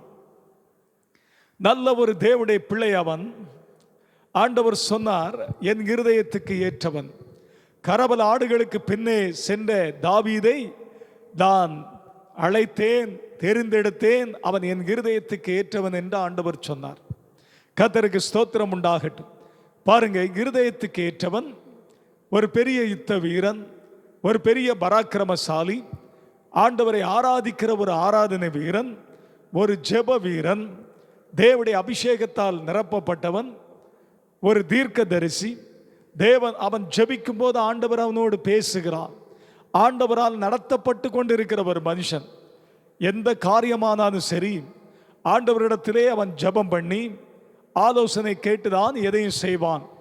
ஒரு முறை எல்லாவற்றையும் இழந்து போனான். அவருடைய கூட்டத்திலே 600 பேர் உண்டு. அவர்களுடைய மனைவிமார், பிள்ளைகள், மிருக ஜீவன்கள், தாவீதுடைய மனைவிகள், பிள்ளைகள் எல்லாம், வீடு உடைமைகள் எல்லாம் அமலேக்கர் வந்து அழித்து போட்டார்கள். இவர்கள் இல்லாத நேரத்தில் வந்து அழித்து அவருடைய மனைவிமார், பிள்ளைகள், மிருக ஜீவன்கள் எல்லாவற்றையும் கொள்ளையடித்து கொண்டு அப்படியே சென்று விட்டார்கள். கர்த்தருக்கு மகிமை உண்டாகட்டும். அப்போ பாருங்க, 3 நாட்கள் கழித்து தாவீதுடைய மனுஷர்களும் அந்த சிக்லாகு என்று சொல்லுகிற அவருடைய அந்த இடத்திற்கு வந்து பார்க்கும்போது அங்கே அவருடைய கூடாரங்கள் எல்லாம் அக்னியால் எரிக்கப்பட்டிருக்கிறது. மிருக ஜீவன்கள் இல்லை, பிள்ளைகள் இல்லை, மனைவிகள் இல்லை, ஒருவருமே இல்லை. எல்லாரையுமே அமலேக்கேன் கொண்டு போய்விட்டான். சத்ருவானும் கொண்டு போய்விட்டான். எல்லாரும் அழுதாங்க, வேதனைப்பட்டாங்க. அந்த சூழ்நிலையிலே இந்த தாவீது கர்த்தரை நோக்கி அவன் ஜெபித்தான். அதை நாம் வேதத்திலே வாசிக்க முடியும். அவன் என்ன கேட்கிறான்? ஆண்டவரே, இப்படி கொள்ளையடித்து கொண்டு எங்கள் ஆசீர்வாதங்கள், எங்கள் குடும்பத்தை எல்லாம் நாசமாக்கி அபகரித்து சத்துரு கொண்டு போகிறானே, அவனை நான் பின்தொடர்ந்து போகலாமா? நான் போனால் எனக்கு நீர் அதை கொடுப்பீரா, ஒப்பு கொடுப்பீரா? நான் அவைகளை எல்லாம் திருப்பிக் கொள்வேனா, பெற்றுக்கொள்வேனா என்றெல்லாம் அவன் ஜெபிக்கிறான். அப்படி ஜெபம் பண்ணும்போது ஆண்டவர் சொல்லுகிறார், நீ அதை தொடர்ந்து போ, சகலத்தை நீ திருப்பிக் கொள்வாய். இப்படி ஆண்டவர்கிட்ட ஜெபம் பண்ணும்பொழுது அவனோட ஆண்டவர் பேசுகிறார். ஆண்டவர் அவனுக்கு ஆலோசனை கொடுப்பார். வேதத்திலே பார்க்க முடியும். கர்த்தருக்கு ஸ்தோத்திரம். ஒருவேளை அவன் ஜெபம் பண்ணி அவனோட ஆண்டவர் பேசாத காரியத்தை அந்த தேசத்திலே அந்த காலத்திலே தீர்க்கதரிசிகள் இருந்தார்கள். நாத்தான் என்று சொல்லுகிற தீர்க்கதரிசி, காத் என்று சொல்லுகிற ஞான திருஷ்டிக்காரன், இப்படிப்பட்டவர்களெல்லாம் அங்கே இருக்கிறார்கள். இவர்கள் எல்லாம் இந்த தாவீது ராஜாவுக்கு ஆண்டவருடைய வார்த்தையும் ஆலோசனைகளை சொல்வதற்காக இருக்கிறார்கள். கர்த்தருக்கு ஸ்தோத்திரம். இவன் அவர்களோடும் பேசுவான், அவர்களோடு அவன் ஜெபம் பண்ணுவான். அவர்கள் சொல்லுகிற அவர்கள் மூலம் தீர்க்க தரிசனமாய் ஆண்டவர் என்ன பேசுவாரோ அவைகள் எல்லாவற்றையும் அவன் கேட்பான். அப்படிப்பட்ட ஒரு மனிதன் ஆண்டவர் சொல்லுகிறதுக்கு செவி கொடுத்து அப்படியே கீழ்ப்படுகிறவன் தாவீது. ஆகவேதான் ஆண்டவர் என் இருதயத்திற்கு ஏற்றவன் என்று சொல்லி தாவீதின் மேலே மிகவும் அன்பாக ஆண்டவர் இருந்து கொண்டிருக்கிறார். ஆகவே தான் அவனை இவ்வளவு உயர்த்தி கர்த்தர் வைத்திருக்கிறார். இப்படி இருக்கும் பொழுது ஒரு நாள் பிசாசானவன் அவருடைய இருதயத்திலே அவன் ஏவுகிறான், தூண்டுகிறான், உணர்த்துகிறான். நீ இஸ்ரவேல் ஜனங்களை நீ என்ன செய், தொகையிடு. ஜனங்கள் எத்தனை பேர், எவ்வளவு பேர் இருக்கிறார்கள், 20 வயதுக்கு மேற்பட்டவர்கள், யுத்த வீரர்கள் எவ்வளவு பேர், பராக்கிரமசாலிகள் எவ்வளவு பேர், வயதானவர்கள் முதியவர்கள் எவ்வளவு பேர், குறிப்பிட்ட வயதுக்கு கீழே சிறுவர்கள் சிறு பிள்ளைகள் எவ்வளவு பேர், இப்படியெல்லாம் நீ இந்த கணக்குகளை பார்த்து எனக்கு நீ அந்த ஜனத்தொகையை கணக்கை கொண்டு வா என்று சொல்லி தன்னுடைய படை தளபதியாகிய யோவாபு இடத்திலே அவன் சொல்லுகிறான். யோவாபுக்கு இந்த காரியம் கேட்டபொழுது மனதிற்கு துக்கமாய் இருந்தது. ஏனென்றால் அவனுக்கு இது சரியில்லை, தேவனுடைய பார்வையிலே இது சரியில்லாத ஒரு காரியமாய் அவனுக்கு தென்பட்டபடியினாலே அவன் சொல்லுகிறான், ராஜாவே, நம்முடைய ஜனங்களை ஆண்டவர் இன்னும் ஏராளமாய் கோடி கோடியாய் பெருக பண்ணட்டும், ஆசீர்வதிக்கட்டும். ஏன் நாம் ஜனங்களை தொகையிட வேண்டும், மக்கள் கணக்கெடுப்பு ஏன் நடத்த வேண்டும் என்று சொல்லி அவன் கேட்டபொழுது ராஜா சொன்னான், நான் சொன்னபடி செய். அப்ப ராஜாவுடைய கட்டளையும் மீற முடியாது. ஆக அவன் கீழ்ப்படிந்து போனான். தேசம் முழுவதுமாக ஜனங்களை மக்கள் தொகை கணக்கெடுத்தான். கணக்கெட்டானாலும் சில இடங்களை கணக்கிடாமல் அவன் மனவேதனையோடு திரும்பி வந்து விட்டான். தேவனுடைய பிள்ளைகளை கவனிங்க, இந்த காரியத்தை செய்ய சொன்னது ஆண்டவர் அல்ல, சாத்தான். கர்த்தருக்கு ஸ்தோத்திரம், கர்த்தருடைய நாமத்திற்கு மகிமை உண்டாகட்டும். பாருங்க, இப்படி இந்த காரியம் நடந்த நிமித்தமாய் என்ன நடந்தது, ஆண்டவருடைய பார்வையில் இது எப்படி இருந்தது. அதே 21ஆம் அதிகாரம் 7வது வசனத்தை வாசிக்க கேட்போம். இந்த காரியம் தேவனுடைய பார்வைக்கு ஆகாததால் அநேக நேரங்களிலே நாம் நமக்கு நாமே நியாயப்படுத்திக் கொள்வோம். பல காரியங்களை நாமே நம்முடைய சொந்த ஆலோசனையிலே அது சரிதானே, இது சரிதானே, இப்படி செய்தால் என்ன, இப்படி நடந்தால் என்ன, அது தவறா, தவறு இல்லையே, அவர்கள் அப்படி இருக்கிறார்கள் அல்லவா, இவர்கள் இப்படி இருக்கிறார்கள் அல்லவா, அவர்களெல்லாம் அப்படி இருக்கிறது, அது என்ன தவறா, நாம அப்படி இருந்தால் என்ன, இப்படியெல்லாம் பல காரியங்கள் நமக்குள்ளே வரும். கர்த்தருக்கு ஸ்தோத்திரம், கர்த்தருக்கு ஸ்தோத்திரம். பிசாசும் பல எண்ணங்கள் சிந்தனைகளை நம்முடைய இருதயத்துக்குள்ளே கொண்டு வந்து தூண்டுவான், ஏவுவான். வேதத்திலே பார்க்கிறோம், இந்த யூதாசுக்குள்ளே சாத்தான் புகுந்தான். சாத்தான் உள்ளே புகுவதற்கு முன்பாக, யூதாசுக்கு உள்ளே நுழைவதற்கு முன்பாக பிசாசானவன் அவனை தூண்டினான் என்று சொல்லி வேதம் சொல்லுகிறது. பிசாசு அவனை தூண்டுகிறான். எதற்காக தெரியுமா? இயேசுவை நீ காட்டிக் கொடு, இயேசுவை காட்டிக் கொடு. கர்த்தருக்கு ஸ்தோத்திரம். நீ இயேசுவை காட்டி கொடுப்பாயானால் உனக்கு பிரதான ஆசாரியன் என்ன செய்வான்? ஏராளமான வெள்ளி பணத்தை உனக்கு கொடுப்பான். நீ தேடி அலைகிற பணம் உனக்கு ஏராளமாய் கிடைத்து விடும். கர்த்தருக்கு ஸ்தோத்திரம். அந்த நாட்களிலே 20-30 வெள்ளிக்காசுன்னு சொன்னால் அது ஒரு பெரிய மதிப்பு. கர்த்தருக்கு மகிமை உண்டாகட்டும். அவன் தூண்டின வேளையிலே பாருங்க, முதலாவது சாத்தான் தூண்டுவான். அவன் தூண்டும் போதே நாம் என்ன செய்ய வேண்டும்? அவனை துரத்த வேண்டும். அவனை உள்ளே வர விடக்கூடாது. நம்முடைய வாழ்க்கையில உள்ளே வர விடக்கூடாது. அது எல்லாருக்கும் வருகிற சோதனை தான், அது எல்லாருக்கும் வருகிற போராட்டம் தான். நாம் அவன் கிட்டே வரும்பொழுதே அவனை துரத்த வேண்டும்.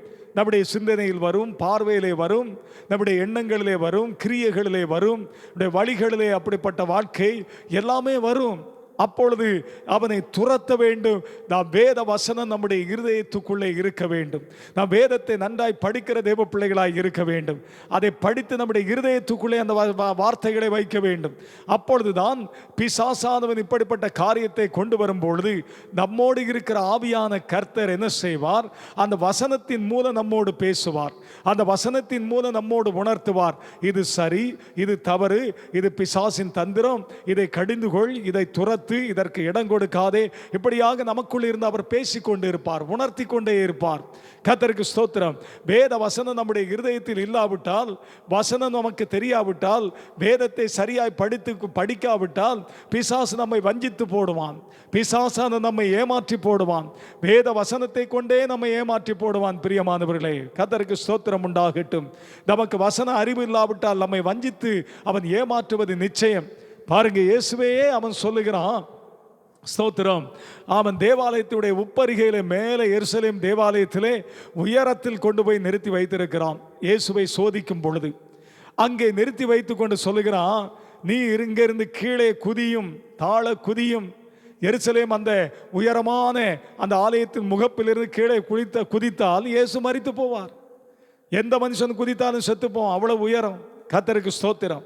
அங்கிருந்து கீழே குதியும் அப்படின்னு சொல்லிட்டு அவன் சொல்லுகிறான். சங்கீதம் 91 உள்ள வசனத்தை சொல்லுகிறான் பாருங்க. ஏனெனில் தேவனாகிய கர்த்தர் சொல்லி இருக்கிறார், உம்முடைய பாதம் கல்லில் இடராதபடிக்கு அவர் தம்முடைய தூதர்களை கட்டளையிடுவார், அவர் உம்முடைய பாதங்களை அப்படி கீழே இடராதபடி கரங்களில் ஏந்தி கொண்டு போவார்கள் அல்லவா அப்படின்னு சொல்லி இருக்கு. அதனால கீழே குதியும். கர்த்தருக்கு மகிமை உண்டாகட்டும். நன்றாய் கவனிங்க. உடனே ஆண்டவர் சொல்லுகிறார், உன் தேவனாகிய கர்த்தரை நீ பரீட்சை பாராதே. ஹல்லேலூயா. வசனத்தை வசனத்தால், முள்ளை முள்ளால் தான் எடுக்க வேண்டும். சாத்தான் வேத வசனத்தை கொண்டே வருவான். நாம் தந்திரத்தை தெரியாவிட்டால் நாம் ஏமாந்து போவோம், வஞ்சிக்கப்பட்டு விடுவோம். இன்றைக்கு உலகத்திலே அநேக கள்ள உபதேசங்கள், அநேக உபதேசங்கள், அது அப்படி இது இப்படி என்று சொல்லி வருகிறார்கள். வசனம் தெரியாதபடி ஊழியத்திற்கு வந்து இன்றைக்கு அநேக ஜனங்கள் வஞ்சிக்கப்பட்டு கொண்டிருக்கிறார்கள். சத்தியம் தெரியாது, அஸ்திபாரம் இல்லாதபடி ஆடிக்கொண்டு அவர்களுக்கு பின்னே ஒரு கூட்டம் ஜனங்கள் வஞ்சிக்கப்பட்டு போகிறார்கள். தேவனுடைய பிள்ளைகள் இந்த கடைசி நாட்களிலே வஞ்சிக்கிற ஆவிகள், பொல்லாத ஆவிகள் கிரியை செய்கிறது. இயேசுவின் வருகைக்கு முன்பாக இப்படிப்பட்ட நடக்கும் என்று ஆண்டவர் சொல்லி இருக்கிறபடியினாலே தேவ பிள்ளைகள் மிக ஜாக்கிரதை கவனத்தோடு வேதத்தை படிக்கவும், வேத வசனங்களை நீங்கள் உங்கள் இருதயத்தில் வைத்து பாதுகாத்து ஜெபம் பண்ணி நீங்கள் உங்களை காத்துக்கொள்ள வேண்டும் என்று நான் சொல்லுகிறேன். கவனமாக இருக்க வேண்டும். நாம் இங்கே பார்க்கிறோம், கர்த்தருக்கு ஸ்தோத்திரம், தாவீதுடைய இருதயத்திலே பிசாசு ஏவினான். இந்த காரியத்தை தாவீது செய்தான். இது வேதத்திலே நாம் வாசிக்கிறோம். எந்த ஒரு காரியமும் கர்த்தருடைய பார்வையில் எப்படி இருக்கிறது அதுதான் முடிவு. தேவனுடைய பார்வையிலே சரி என்றால் அது சரிதான்.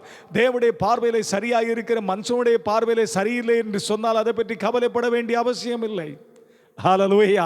எதை பற்றியும் கவலை இல்லை. நம்மை படைத்த தெய்வம், அவருக்கு முன்பாக நாம் நிற்கிறோம். அவர் இது சரிதான் என்று சொல்வாரானால் அவருடைய பார்வையிலே அவருக்கு முன்பாக அது நியாயமாய் இருந்தால் நாம் பயப்பட வேண்டிய அவசியம் இல்லை. மனிதன் எதுவும் சொல்லட்டும், உலகம் எதுவும் பேசட்டும், கவலைப்பட வேண்டாம். பிரியமான தேவனுடைய பிள்ளைகளை இங்கு பார்க்கிறோம். இங்கே இந்த காரியம் தேவனாகிய கர்த்தரினுடைய பார்வையிலே தகாததாய், அவருடைய பார்வையிலே சரியில்லாமல் இருந்தது. ஆகவே ஆண்டவர் என்ன செய்கிறார்? அதே அதிகாரத்தில் 9 முதல் 14 வசனங்கள் முடிய வாசிக்க கேட்போம். அப்பொழுது கர்த்தர் தாவீதின் ஞான திருஷ்டிக்காரனாகிய, தாவீதுக்கு பாருங்க ஜெபம் பண்ணி ஞான திருஷ்டியா தரிசனத்தோடு கர்த்தர் பேசுகிறது. தீர்க்க தரிசனமாய் சொல்லக்கூடிய ஞான திருஷ்டிக்காரனாகிய காத்தோடு சொல்லுகிறார். காத்து என்று சொல்லுகிற மனுஷனோடு பேசி, நீ தாவீதினிடத்திலே போய் 3 காரியங்களை உனக்கு முன்பாக வைக்கிறேன். 3 காரியங்களை உனக்கு முன்பாக வைக்கிறேன். அவைகளில் ஒரு காரியத்தை தெரிந்து கொள். நீ அவைகளில் ஒன்றை தெரிந்து கொள்ள வேண்டும். அதை நான் உனக்கு செய்வேன் என்று கர்த்தர் உரைக்கிறார் என்று கர்த்தர் சொல்லுகிறார். பாருங்க, ஆண்டவருடைய பார்வையிலே இது தகாத காரியமாய், அவருக்கு விருப்பமில்லாத காரியமாய், ஆண்டவரை வேதனைப்படுத்துகிற கோபப்படுத்துகிற காரியமாய் இருந்தபடியினால் ஆண்டவர் தாவீதுக்கு தீர்க்கதரிசியின் மூலமாய் சொல்லுகிறார், 3 காரியத்தை உனக்கு முன்பாக வைக்கிறேன். இந்த 3 நீ ஒன்றை நீ எடுக்க வேண்டும். தாவீதுக்கு அது 3 காரியம் என்னவென்றே தெரியாது. அதற்கு பிறகுதான் தீர்க்கதரிசி சொல்லுகிறான், கர்த்தர் இப்படிலாம் சொன்னார் என்று. பாருங்க, அவன் ஆண்டவர் சொன்ன உடனே அவன் கேட்கிறான், 3 காரியத்தை உனக்கு முன்பாய் வைக்கிறேன், அதில் ஒன்றை நீ எடுத்துக்கொள்ள வேண்டும், நீ தெரிந்தெடுக்க வேண்டும். கட்டாயம் தெரிந்தெடுக்க வேண்டும், முடியாது என்று சொல்ல முடியாது. நீ தெரிந்தெடுக்கிறதை நான் உனக்கு செய்வேன். அது என்ன காரியம் வாசிக்கலாம். அப்படியே தாவீதினிடத்தில் வந்து, அப்படியே பாருங்க, இந்த தீர்க்கதரிசி இடத்திலே ஆண்டவர் சொன்ன உடனே இந்த தீர்க்கதரிசி அந்த தாவீதினிடத்திலே வந்து தாவீதை நோக்கி 3 வருஷத்து பஞ்சமோ, பாருங்க முதல் காரியம் 3 வருடங்கள் பஞ்சமோ, அல்லது உன் பகைஞரின் பட்டயம் உன்னை பின்தொடர, உன்னுடைய பகைஞரின் பட்டயம் பின்தொடர, நீ உன் சத்துருக்களுக்கு முன்பாக, நீ உன்னுடைய சத்துருக்களுக்கு முன்பாக முறிந்தோடி பின்வாங்கி தோல்வி அடைந்து ஓடும்படியாக 3 மாத சங்காரமோ, முதலாவது 3 வருட பஞ்ச நம்பர் 1 ஆண்டவர் வைக்கிற பாருங்க. 2வது சொல்லுகிறார் 3 மாதங்கள் சங்காரமோ. இதுவரைக்கும் தோல்வியை சந்திக்காத தாவீது, எங்க சென்றாலும் வெற்றியோடு வருகிறவன், பெரிய பராக்கிரமசாலி, பெரிய யுத்த வீரன். ஆண்டவர் கேட்கிறார், 3 மாதங்கள் உன்னுடைய சத்துருக்கள், நீ எவர்களை தோற்கடித்தாயோ அவர்களே உன்னை துரத்துவார்கள். நீ தோல்வி அடைந்து ஓடுவாய், ஜீவனை பிடித்து கொண்டு ஓடுவாய். 3 மாதம் சங்காரம் நடக்கும். நம்பர் 2 இது வேணுமா? ஸ்தோத்திரம். மூன்றாவது 3 நாள் 3 நாள் கர்த்தருடைய தூதன் கர்த்தருடைய தூதன் இஸ்ரவேலுடைய எல்லை எங்கும் இஸ்ரவேலுடைய எல்லை எங்கும் சங்காரம் உண்டாகும்படி சங்காரம் உண்டாகும்படி தேசத்தில் நிற்கும் கர்த்தருடைய பட்டயமாகிய கொள்ளை நோயோ கர்த்தருடைய பட்டயமாகிய கொள்ளை நோயோ இவைகளில் ஒன்றை தெரிந்து கொள் என்று ஆமென் இவைகளில் ஒன்றை தெரிந்து கொள் என்று கர்த்தர் உரைக்கிறார். கர்த்தர் உரைக்கிறார். இப்போதும் என்னை அனுப்பினவருக்கு நான் என்ன மறு உத்தரவு கொண்டு போக வேண்டும் என்பதை நீர் யோசித்து பாரும் என்று கேட்கிறான். நன்றாய் கவனிங்க. இப்ப தாவீது என்ன சொல்லுவான்? இப்படிதான் கர்த்தருக்கு கீழ்ப்படியாமல் போனால், ஆண்டவர் எச்சரிக்கும் பொழுது பேசும் பொழுது செவி கொடுக்காமல், நம்முடைய வாழ்க்கையை நாம் திருத்திக் கொள்ளாமல் போனால், சரி பண்ணாமல் ஆண்டவருக்கு விரோதமாக நாம் எழும்பவோ, ஆண்டவரை விட்டு தூரமாய் போகவோ, கீழ்ப்படியாமைகளை காட்டவோ செய்வோமானால் கடைசியாக இப்படிதான் ஆண்டவர் பிடிப்பார். இப்ப தாவீதுக்கு ஒன்றையும் தெரிந்து கொள்ள முடியவில்லை. பயந்து நடுங்கி என்ன செய்வதென்று தெரியாதபடி தத்தளிக்கிறான். 3 வருஷம் பஞ்சத்திலேயும் ஜனங்க செத்து போவாங்க. 3 மாதம் சங்காரம் பயங்கரமா என் ஜனங்கள்லாம் யுத்தத்தில் செத்து போவாங்க. 3 நாட்கள் பயங்கரமான கொள்ளை நோய். கர்த்தருக்கு ஸ்தோத்திரம்.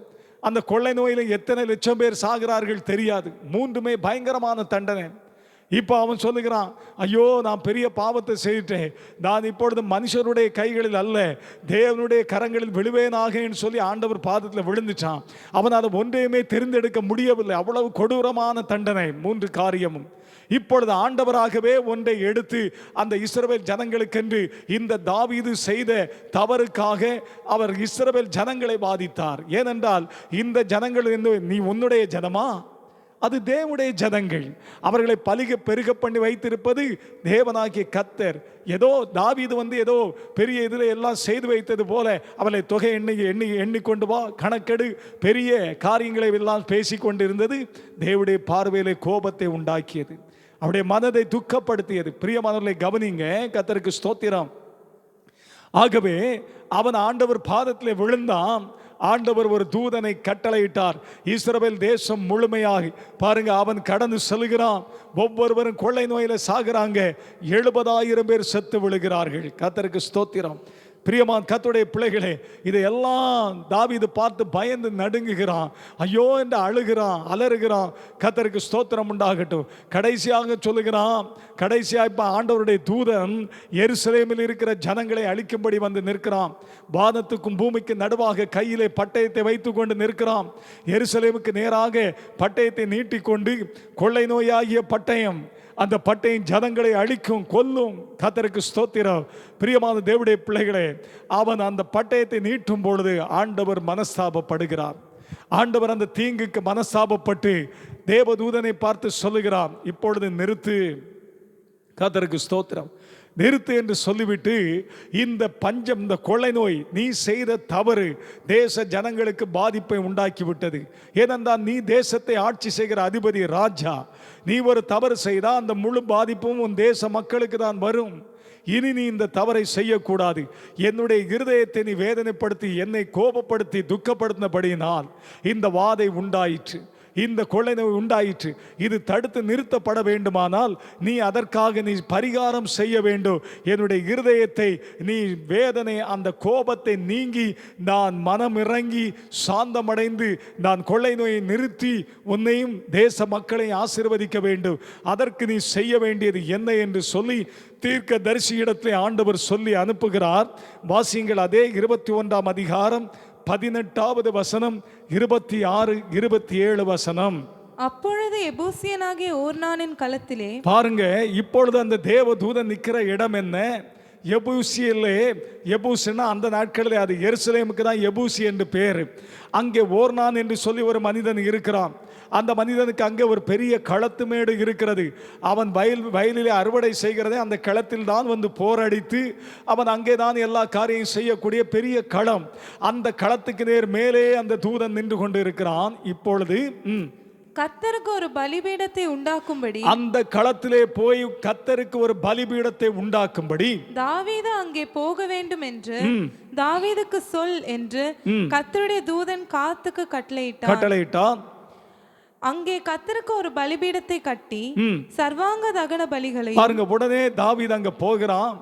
தாவீது அங்க போய் அந்த களத்தை அவன் விலை கொடுத்து வாங்கி அங்கே கர்த்தருக்கு ஒரு பலிபீடத்தை கட்டி அந்த பலிபீடத்தின் மேலே சர்வாங்க தகன பலிகளையும் சமாதான பலிகளையும் செலுத்தி கர்த்தரை நோக்கி விண்ணப்பம் பண்ணினான். அப்பொழுது அவர் வானத்திலிருந்து சர்வாங்க தகன பலிபீடத்தின் மேல் இறங்கின பாருங்க, சர்வாங்க தகன பலிபீடத்தின் மேல் இறங்கின அக்கினியினால் அவனுக்கு மறு உத்தரவு கொடுத்ததும் அல்லாமல், தாவீதுக்கு பதில் கொடுக்கிறார். மறு உத்தரவு கொடுத்ததும் அல்லாமல் தேவதூதன் தன்னுடைய பட்டயத்தை உரையிலே திரும்ப போட அந்த வேண்டும், கொள்ளை நோயாகிய பட்டயத்தை திரும்ப உரையிலே போட வேண்டும் என்று கர்த்தர் அவனுக்கு சொன்னார். கர்த்தர் அவனுக்கு கட்டளையிட்டு விட்டார். இப்பொழுது தேவதூதன் கர்த்தர் சொன்னவுடனே அந்த கொள்ளை நோயினாலே ஜனங்களை கொல்லக்கூடிய அந்த பட்டயத்தை தன்னுடைய உரையிலே போட்டு விட்டான்.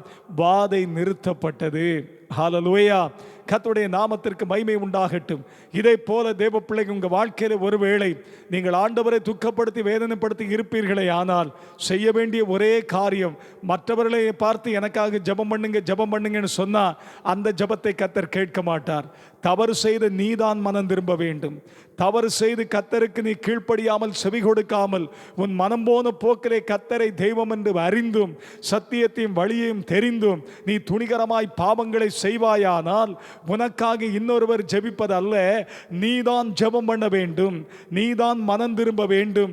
நீ மனம் திரும்பி உன்னுடைய வாழ்க்கையை சர்வாங்க தகன பலியை போல முழுவதும் மறுபடியும் அர்ப்பணித்து ஆண்டவர் பாதத்திலே விழுந்து கண்ணீர் விட்டு கதறி உபவாசித்து ஜெபம் பண்ணி உன் வாழ்க்கையை நீ ஆண்டவருக்கு ஒப்பு கொடுக்கும் பொழுது ஆண்டவர் பாருங்க, அந்த சமாதான பலி ஒரு பொருத்தனையோடு கூட கர்த்தருக்கு ஒரு பரிகாரத்தை நீ செய்து தேவ சமூகத்தில் திரும்பும் பொழுது கர்த்தர் உன்மேல் உள்ள அவர் கோபத்தை நீக்கி உன்மேல் இரக்கம் காட்டி உன்மேல் கிருபையாய் இருந்து உன்னை மறுபடியும் கட்டு வைப்பார். மறுபடியும் உன்னை ஏற்றுக்கொள்வார். மறுபடியும் உன்னை தூக்கி நிறுத்துவார். அவர் அன்புள்ள தேவனாய் மன்னிக்க கிருபை உள்ள கர்த்தராய் இருக்கிறார். ஹல்லேலூயா. பாருங்க, சங்கீதம் 91:3 சொல்லுகிறது, கர்த்தர் உன்னை வேடனுடைய கண்ணிக்கும் பாழாய்க்கும் கொள்ளை நோக்கி உன்னை தப்பு வைப்பாராம். கர்த்தருக்கு ஸ்தோத்திரம். கர்த்தர் தான் தப்பு வைக்க முடியும், பயப்படாதீங்க. தேவனாகிய கர்த்தரால் தப்பு வைக்க முடியும். கர்த்தருக்கு ஸ்தோத்திரம். மூன்றாவது காரியம், கர்த்தர் ஏன் செவி கொடுப்பதில்லை? நாம் ஜெபம் பண்ணுகிறோம், கர்த்தரை நோக்கி கூப்பிடுகிறோம், ஆண்டவரே என்று அழுகிறோம், உபவாசம் பண்ணுகிறோம், ஆனால் நம்முடைய ஜெபத்திற்கு பதில் இல்லை. ஏன் செவி கொடுப்பது இல்லை? அதில் ஒரு காரணத்தை சொல்லுகிறேன். சில வேளையிலே தேவ சித்தம் இல்லாமல் இருக்கும்போது கர்த்தர் பதில் கொடுக்க மாட்டார். சில காரியங்களை கர்த்தர் அவருடைய வேளையிலே கொடுப்பதற்காக அந்த வேளைக்காக தாமதமாய் இருக்கும். சில வேளையிலே நாம் ஜெபிக்கிறது கர்த்தருக்கு சித்தம் இல்லாமல் தேவனுடைய பார்வையில் அது பிரியமில்லாமல் இருக்கும். அந்த காரியத்தை நம்முடைய வாழ்க்கையிலே ஆண்டவர் கொடுப்பாரானால் நம்முடைய வாழ்க்கை மிகவும் வேதனையாய், ஆண்டவரே விட்டு விட்டு போகிற வாழ்க்கையாய், நரகத்துக்கு போகிற வாழ்க்கையாய் மாறிவிடும். அது ஆண்டவருக்கு தெரியும், நமக்கு தெரியாது. பாருங்க, ஆனால் தேவனாகிய கர்த்தர் எவர்களுக்கு செவி கொடுக்க மாட்டார்? வாசிங்க, ஏசாயா தீர்க்கதரிசன புஸ்தகம் 42வது அதிகாரம் 24வது வசனத்தை வாசித்து பாருங்கள். யாக்கோபை சூறையிட்டு இஸ்ரவேலை கொள்ளைக்காரருக்கு ஒப்பு கொடுக்கிறவர் யார்? இஸ்ரவேலை கொள்ளைக்காரருக்கு ஒப்பு கொடுக்கிறவர் யார்? அவர்கள் பாவம் செய்து விரோதித்த கர்த்தர். இஸ்ரவேல் ஜனங்கள் தேவனுக்கு விரோதமாய் பாவம் செய்து அவரை விரோதித்தார்கள். அவர்கள் விரோதித்த தேவனாகிய கர்த்தர் அல்லவோ? அவருடைய வழிகளில் நடக்க மனதாயிராமலும் அவருடைய வேதத்துக்கு செவிகொடாமலும் போனார்கள். நன்றாய் கவனிங்க, அவருடைய வேதத்துக்கு செவிகொடாமலும் போனார்களே. ஆண்டவருடைய வார்த்தை அவர் பேசும் பொழுது நாம் செவிகொடாமல் போனால் நாமும் அவரை நோக்கி கூப்பிடும் பொழுது நமக்கு செவி கொடுக்க மாட்டார். ஹல்லேலூயா. நாம் ஆண்டவர் கூப்பிடும் பொழுது செவி கொடுத்தால், அவருக்கு கீழ்ப்படிந்தால், நாமும் நம்முடைய இக்கட்டான நெருக்கமான பயப்படுகிற நேரத்திலே, ஆபத்தான நேரத்திலே அவரை நோக்கி கூப்பிடும் பொழுது அவர் ஆபத்தில் நம்மை விடுவிப்பார், செவி கொடுப்பார். ஆண்டவர் சொல்லி இருக்கிறார், ஆபத்து காலத்தில் என்னை நோக்கி கூப்பிடு. அதற்கு முன்பாய் ஆண்டவர் சொல்லுகிறார், நீ கர்த்தருக்கு உன் பொருத்தனைகளை நிறைவேற்றி, உன்னதமான தேவனுக்கு நீ பொருத்தனை பண்ணியிருந்தா அதெல்லாம் நிறைவேற்று. எந்தெந்த காரியத்தில் தவறி இருக்கிற அதெல்லாம் சரி பண்ணி அதற்கு பிறகு என்னை நோக்கி நீ கூப்பிடு. உன்னை சரி பண்ணி என்னை நோக்கி கூப்பிடு. நான் அந்த ஆபத்து காலத்தில் உனக்கு மறு உத்தரவு அருளி உன்னை விடுவிப்பேன். நீ என்னை மகிமைப்படுத்துவாய் என்று கர்த்தர் சொல்லி இருக்கிறார். ஹல்லேலூயா, ஹல்லேலூயா. கர்த்தருடைய நாமத்திற்கு மகிமை உண்டாகட்டும். பாருங்க, அப்ப வேதத்தை கேளாதபடினால் அவர் செவி கொடுக்கவில்லை. அதே ஏசாயா 59 அதிகாரம் 1-2 வசனங்களை வாசிக்க கேட்போம். இதோ ரட்சிக்க கூடாதபடிக்கு. ஆனால் ஆண்டவர் என்ன சொல்லுகிறார்? நான் உன்னை ரட்சிப்புனா விடுதலை, உன்னை விடுதலை ஆக்க கூடாதபடிக்கு கர்த்தருடைய கை குறுகி போகவும் இல்லை. கர்த்தருடைய கை குறுகி போகவும் இல்லை. கேட்க கூடாதபடிக்கு. கேட்க கூடாதபடிக்கு அவருடைய செவி மந்தமாகவும் இல்லை. அவருடைய செவி மந்தமாகவும் இல்லை. உங்கள் அக்கிரமங்களே. நன்றாய் கவனிங்க, என் கை குறுகி போகல. நீ கூப்பிடுகிறத கேட்காதபடி என்னுடைய செவி அடைத்து மந்தமாட்டு நான் ஒரு செவிடம் இல்லை. அப்ப ஏன் ஜெபம் கேட்கப்படல? கர்த்தருக்கு ஸ்தோத்திர. வாசிப்போம். உங்கள் அக்கிரமங்களே. ஆண்டவர் காரணத்தை சொல்லுகிறார். உங்களுடைய அக்கிரமங்களே உங்களுக்கும் உங்கள் தேவனுக்கும் நடுவாக. நன்றாய் கவனிங்க, உங்களுக்கும் உங்கள் தேவனாகிய கர்த்தருக்கு நடுவாக பிரிவினை உண்டாக்குகிறது. என்ன உண்டாக்குகிறது? பிரிவினை பிரிக்குது. பாவம் பிரிக்குது. ஆண்டவர் அன்புள்ளவர், இரக்கம் உள்ளவர். அவர் பரிசுத்தமுள்ள, மகா பரிசுத்தமுள்ள, மகா பெரிய தேவன். கர்த்தருக்கு ஸ்தோத்திரம். அவர் சிங்காசனத்திலே வானாதி வானங்களுக்கு மேல் பரலோக ராஜ்யத்தில் இருக்கிற மகா பரிசுத்தமான ஒரு ஒளியான தேவன். கர்த்தருக்கு மகிமை உண்டாகட்டும். வானத்தையும் பூமியும் படைத்தவர், வானத்துக்கும் பூமிக்கும் தேவனாகிய கர்த்தர். பிரியமான தேவனுடைய பிள்ளைகளை, மண்ணினாலே உருவாக்கப்பட்ட நாம், நம்முடைய நாசியிலே ஜீவ சுவாசத்தை ஊதி நம்மை ஜீவ ஆத்மா ஆக்குனவர், நம்மை படைத்த தெய்வம். அவர் அன்புள்ளவர், கிருபை உள்ளவர், இரக்கம் உள்ளவர். அவர் பாவிகளுக்கு செவி கொடுப்பது இல்லை. பாவங்களை அவர் பார்க்காத சுத்த கண் உள்ளவர். பாவங்களை வெறுத்து பாவிகளை நேசிக்கிற கர்த்தர். பாருங்க, கர்த்தருக்கு ஸ்தோத்திரம். பாவிகளை ரட்சிக்கவே கிறிஸ்து இயேசு இந்த உலகத்திற்கு, இந்த பூமிக்கு வந்தார். நன்றாய் கவனிங்க. ஆனா இந்த பாவம் நமக்கும் ஆண்டவருக்கு நடுவிலே அவருடைய முகத்தை மறைத்து விடுகிறது. சில நேரங்களில் பார்த்தீங்கன்னா சூரியன் அப்படியே பிரகாசமாக அப்படியே வானத்திலே அப்படியே ஜொலித்து கொண்டு இருக்கிற அந்த நேரத்திலே கரும் நிறமான கரும் மேகங்கள் அப்படியே வந்து சில நேரம் மறைக்கும். பாருங்க, அந்த வெளிச்சம் கீழே வராது. ஆனால் சூரியன் பிரகாசமாய் பிரகாசித்து கொண்டு தான் இருக்கு. அதை மறைக்கிறது அந்த கரும் மேகம். அதே போல நம்முடைய வாழ்க்கையிலே இந்த கருமேகத்தை போன்று இருக்கிற பாவங்கள், கீழ்ப்படியாமைகள், சாபங்கள், ஆண்டவரை வேதனைப்படுத்தின, துக்கப்படுத்தின, கோபப்படுத்தின காரியங்கள், இவைகள் அப்படியே வந்து நின்று நம்முடைய ஜெபம் மேலே போகாதபடிக்கு நம்முடைய பாவங்களே ஆண்டவர் முகத்தை மறைத்து விடுகிறது. கர்த்தருக்கு ஸ்தோத்திரம். அவர் அன்புள்ள தேவன், பதில் கொடுக்கிறவர், நம்மை தப்புவிக்கிறவர், விடுவிக்கிற ஆண்டவர், நம்மை ஆசீர்வதிக்கிற தேவன். நம்முடைய பாவங்களே நம்மையும் ஆண்டவரை விட்டு பிரித்து விடுகிறது. வாசிப்போம். உங்கள் பாவங்களே அவர் உங்களுக்கு செவி கொடாதபடிக்கு. கர்த்தர் உங்களுக்கு செவி கொடாதபடிக்கு அவருடைய முகத்தை உங்களுக்கு மறைத்து விடுகிறது. கர்த்தருக்கு ஸ்தோத்திரம் உண்டாகட்டும். சாந்த யோவான் எழுதின சுவிசேஷ புஸ்தகம் 9வது அதிகாரம் 31வது வசனத்திலே கீழ்ப்பகுதியிலே வாசிக்கிறோம். பாவிகளுக்கு தேவன் செவி கொடுப்பது இல்லை என்று சொல்லப்பட்டிருக்கிறது. பாவிகளுக்கு செவி கொடுக்க மாட்டாராம். அப்ப நம்முடைய பாவங்களை அவரிடத்தில் சொல்லி நாம் மன்னிப்பு பெற்று அவருடைய இரத்தத்தால் கழுவப்பட்ட பிறகு நாம் அவரை நோக்கி அவருடைய பிள்ளைகளாய் மாற்றப்பட்டு விடுகிறோம். அதற்கு பிறகு அவரை நோக்கி கூப்பிடும் பொழுது அவர் நமக்கு செவி கொடுப்பார். என் மகனே, என் மகளே என்று நான் இதோ இருக்கிறேன் என்று சொல்லி பதில் கொடுப்பார். நமக்காக இறங்கி வருவார். ஹல்லேலூயா. கர்த்தருக்கு மகிமை உண்டாகட்டும். பாருங்க, கர்த்தர் ஏன் செவி கொடுப்பது இல்லை என்பதை குறித்து அவருடைய வசனத்தின் மூலமாக இப்பொழுது கேட்டோம். கடைசியாக 4வது காரியம், யார் கர்த்தருக்கு செவி கொடுப்பார்கள்? கர்த்தருக்கு யார் செவி கொடுப்பார்கள்? கர்த்தருக்கு மகிமை உண்டாகட்டும். பிசாசுக்கு இடம் கொடுக்கிறவர்கள் செவி கொடுக்க மாட்டார்கள். கர்த்தர் ஏன் ஜெபத்திற்கு பதில் கொடுக்கவில்லை, செவி கொடுக்காமல் இருக்கிறார்? அந்த காரணத்தை நாம் இப்பொழுது பார்த்தோம். இனி யார் ஆண்டவருடைய சத்தத்திற்கு செவி கொடுப்பார்கள்?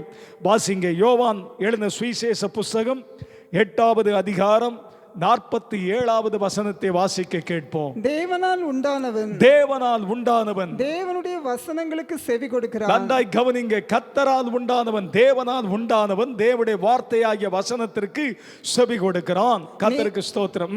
நீங்கள் தேவனால் உண்டாயிராதபடியினால், ஆண்டவர் இயேசு சொல்லுகிறார், அன்றைக்கு இருந்த சதிசேயர், பரிசேயர், பிரதான ஆசாரியர், நியாய சாஸ்திரிகள் இந்த கூட்டத்தை பார்த்து ஆண்டவர் சொல்லுகிறார், நீங்கள் தேவனால் உண்டாயிராதவர்களாய் இருக்கிறபடியினால் செவி கொடாமல் இருக்கிறீங்க. நான் சொல்லுகிறது நீங்கள் கேட்பது இல்லை. கர்த்தருக்கு ஸ்தோத்திரம். தேவனால் உண்டானவன் யார்?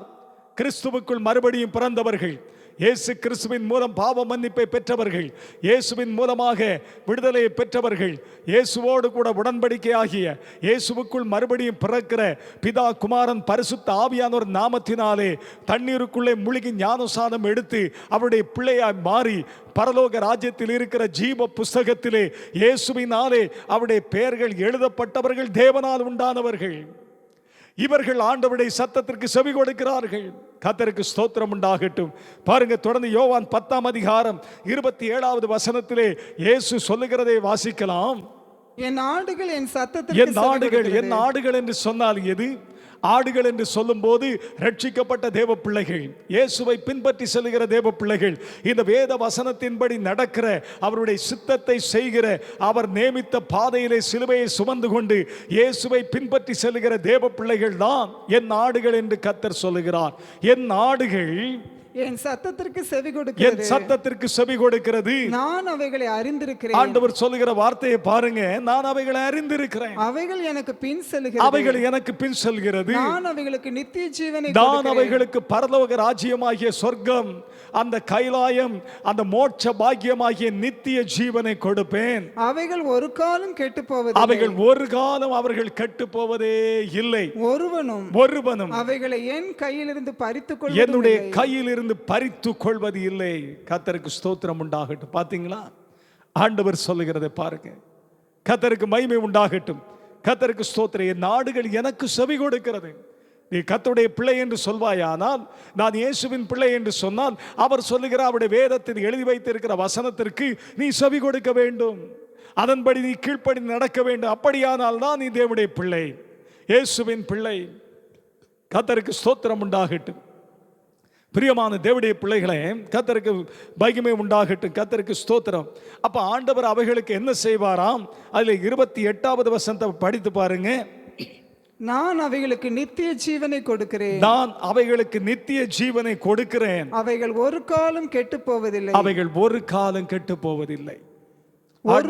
ஒருவனும் அவைகளை என் கையிலிருந்து பறித்துக் கொள்வதும் இல்லை. ஆமென். அப்ப என்னை பின்பற்றி வரக்கூடிய என்னுடைய பிள்ளைகளுக்கு நான் அந்த முடிவில்லாத மரணமில்லாத வாழ்க்கை, அந்த பரலோக சொர்க்க வாழ்க்கை, என்னோடு என்றென்றைக்கும் மகிழ்ச்சியாக சந்தோஷமாக இருக்கிற அந்த வாழ்க்கையை நான் கொடுக்க போகிறேன். அதை நான் இயேசு ஒருவர் தான் கொடுக்க முடியும். கர்த்தருக்கு ஸ்தோத்திரம். என்னிடத்திலிருந்து இவர்களை ஒருவரும் பிரித்தெடுக்க முடியாது என்று ஆண்டவர் சொல்லுகிறார். பிரியமான தேவனுடைய பிள்ளைகளே, இப்படிப்பட்ட கர்த்தருடைய பிள்ளைகள் ஆண்டவர் சொல்லுகிற வார்த்தைக்கு செவி கொடுப்பார்கள். ஆகவே தேவ பிள்ளைகளாகிய நாம், என்னை கேட்கிற பிரியமானவர்களை, நீங்கள் யாராயிருந்தாலும் சரி, அவர் உங்களுக்கும் ஆண்டவர், உங்களுக்காகவும் சிலுவையிலே இரத்தத்தை சிந்தி உயிரை கொடுத்த தெய்வம். அவர் உங்களை நேசிக்கிறார். நீங்க எந்த சமுதாயமோ, எந்த ஜாதியோ, எந்த மதத்தை சேர்ந்தவர்களோ, அது ஆண்டவருக்கு பிரச்சனையே கிடையாது. அவர் எல்லாருக்கும் கடவுள். அவர் எல்லாருக்காகவும் உயிரை கொடுத்தார். உங்களுக்காகவும் உயிரை கொடுத்திருக்கிறார். உங்கள் பிரச்சனையிலே, உங்கள் வேதனையிலே, கண்ணீர் துக்கத்திலே உங்களுக்கு சமாதானத்தை கொடுத்து உங்களை விடுதலை ஆக்கி கண்ணீரை துடைத்து உங்களுக்கும் பரலோக சொர்க்கத்தை கொடுப்பதற்காக அவர் ஜீவனை கொடுத்திருக்கிறார். அந்த ஆண்டவர் இயேசு உங்களை நேசிக்கிறார். அவரிடத்தில் உங்களுக்கு தீர்வு உண்டு. அவரிடத்தில் எல்லா பிரச்சனைக்கும் முடிவு உண்டு. அவரிடத்தில் வாருங்கள், அவருக்கு செவி கொடுங்கள். அவருக்கு செவி கொடுக்கும் போது விக்கிரமின்றி இந்த பூமியிலே வாசம் பண்ணுவோம். எந்த காரியத்திலையும் எந்த தீமை இல்லாமல் கர்த்தர் நம்மை தங்கி இருக்க பண்ணுவார். ஆபத்திற்கு பயப்படாதபடி நாம் அமைதியாக இருக்கும்படி தேவன் செய்வார். அவர் நம்மோடு கூட இருப்பார். ஹல்லேலூயா. ஆகவே கர்த்தர் இயேசுவுக்கு செவி கொடுப்போம். கர்த்தர் நம்மை ஆசீர்வதிப்பாராக. கண்களை மூடுவோமா? ஹல்லேலூயா. கண்ணீரோடு ஆண்டவர் கரத்திலே உங்க வாழ்க்கையை ஒப்பு கொடுங்க. ஆண்டவரே, நான் உமக்கு செவி கொடுக்கிறேன். உம்மையே பின்பற்றி வருவேன். உம்மை விட்டு நான் தூரமாய் போக மாட்டேன். இப்பொழுது நான் உம்மை ஏற்றுக்கொள்கிறேன். ஆண்டவரே, என்னை கரம் பிடித்து கொள்ளுங்கப்பா. கண்மணி போல காத்து கொள்ளுங்கன்னு சொல்லுங்க. ஹல்லேலூயா, ஹல்லேலூயா, ஹல்லேலூயா, ஹல்லேலூயா, ஹல்லேலூயா. காக்கும் கரங்கள் உண்டனக்கு காத்திடுவார் கிருபையாலே. காக்கும் கரங்கள் உண்டனக்கு காத்திடுவார் கிருபையாலே. அல்லேலூயா பாடல் பாடி அலைகளை நான் தாண்டிடுவேன். அல்லேலூயா பாடி பாடி அலைகளை கண்ணீரோடு ஒப்பு கொடுப்போமா? இயேசு கூட இருக்கிறார்.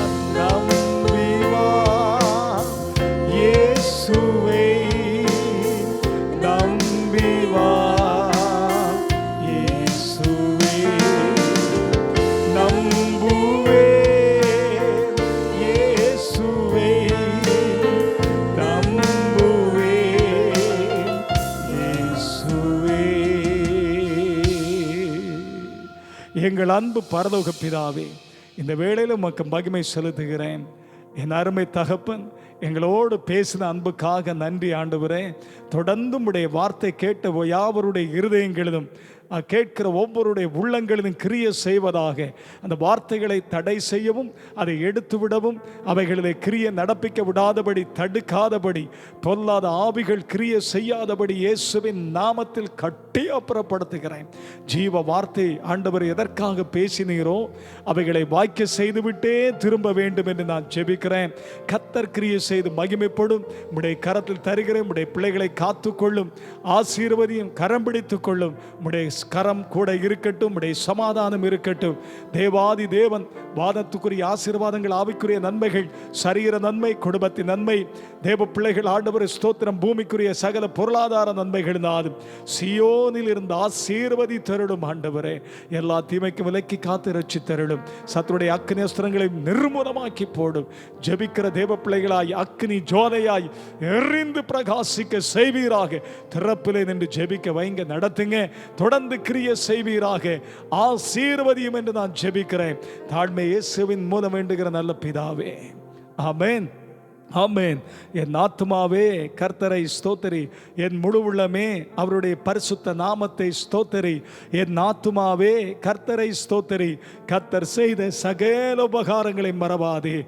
ஆமென். நம்முடைய கர்த்தராகிய இயேசு கிறிஸ்துவுடைய கிருபையும் பிதாவாகிய தேவனுடைய அன்பும் பரிசுத்த ஆவியானவரின் அந்யோன்யமும் ஐக்கியமும் சிநேகமும் இப்பொழுதும் எப்பொழுதும் சதா காலங்களிலும் நம் அனைவரோடும் தங்கி இருப்பதாக. ஆமென், ஆமென். God bless you.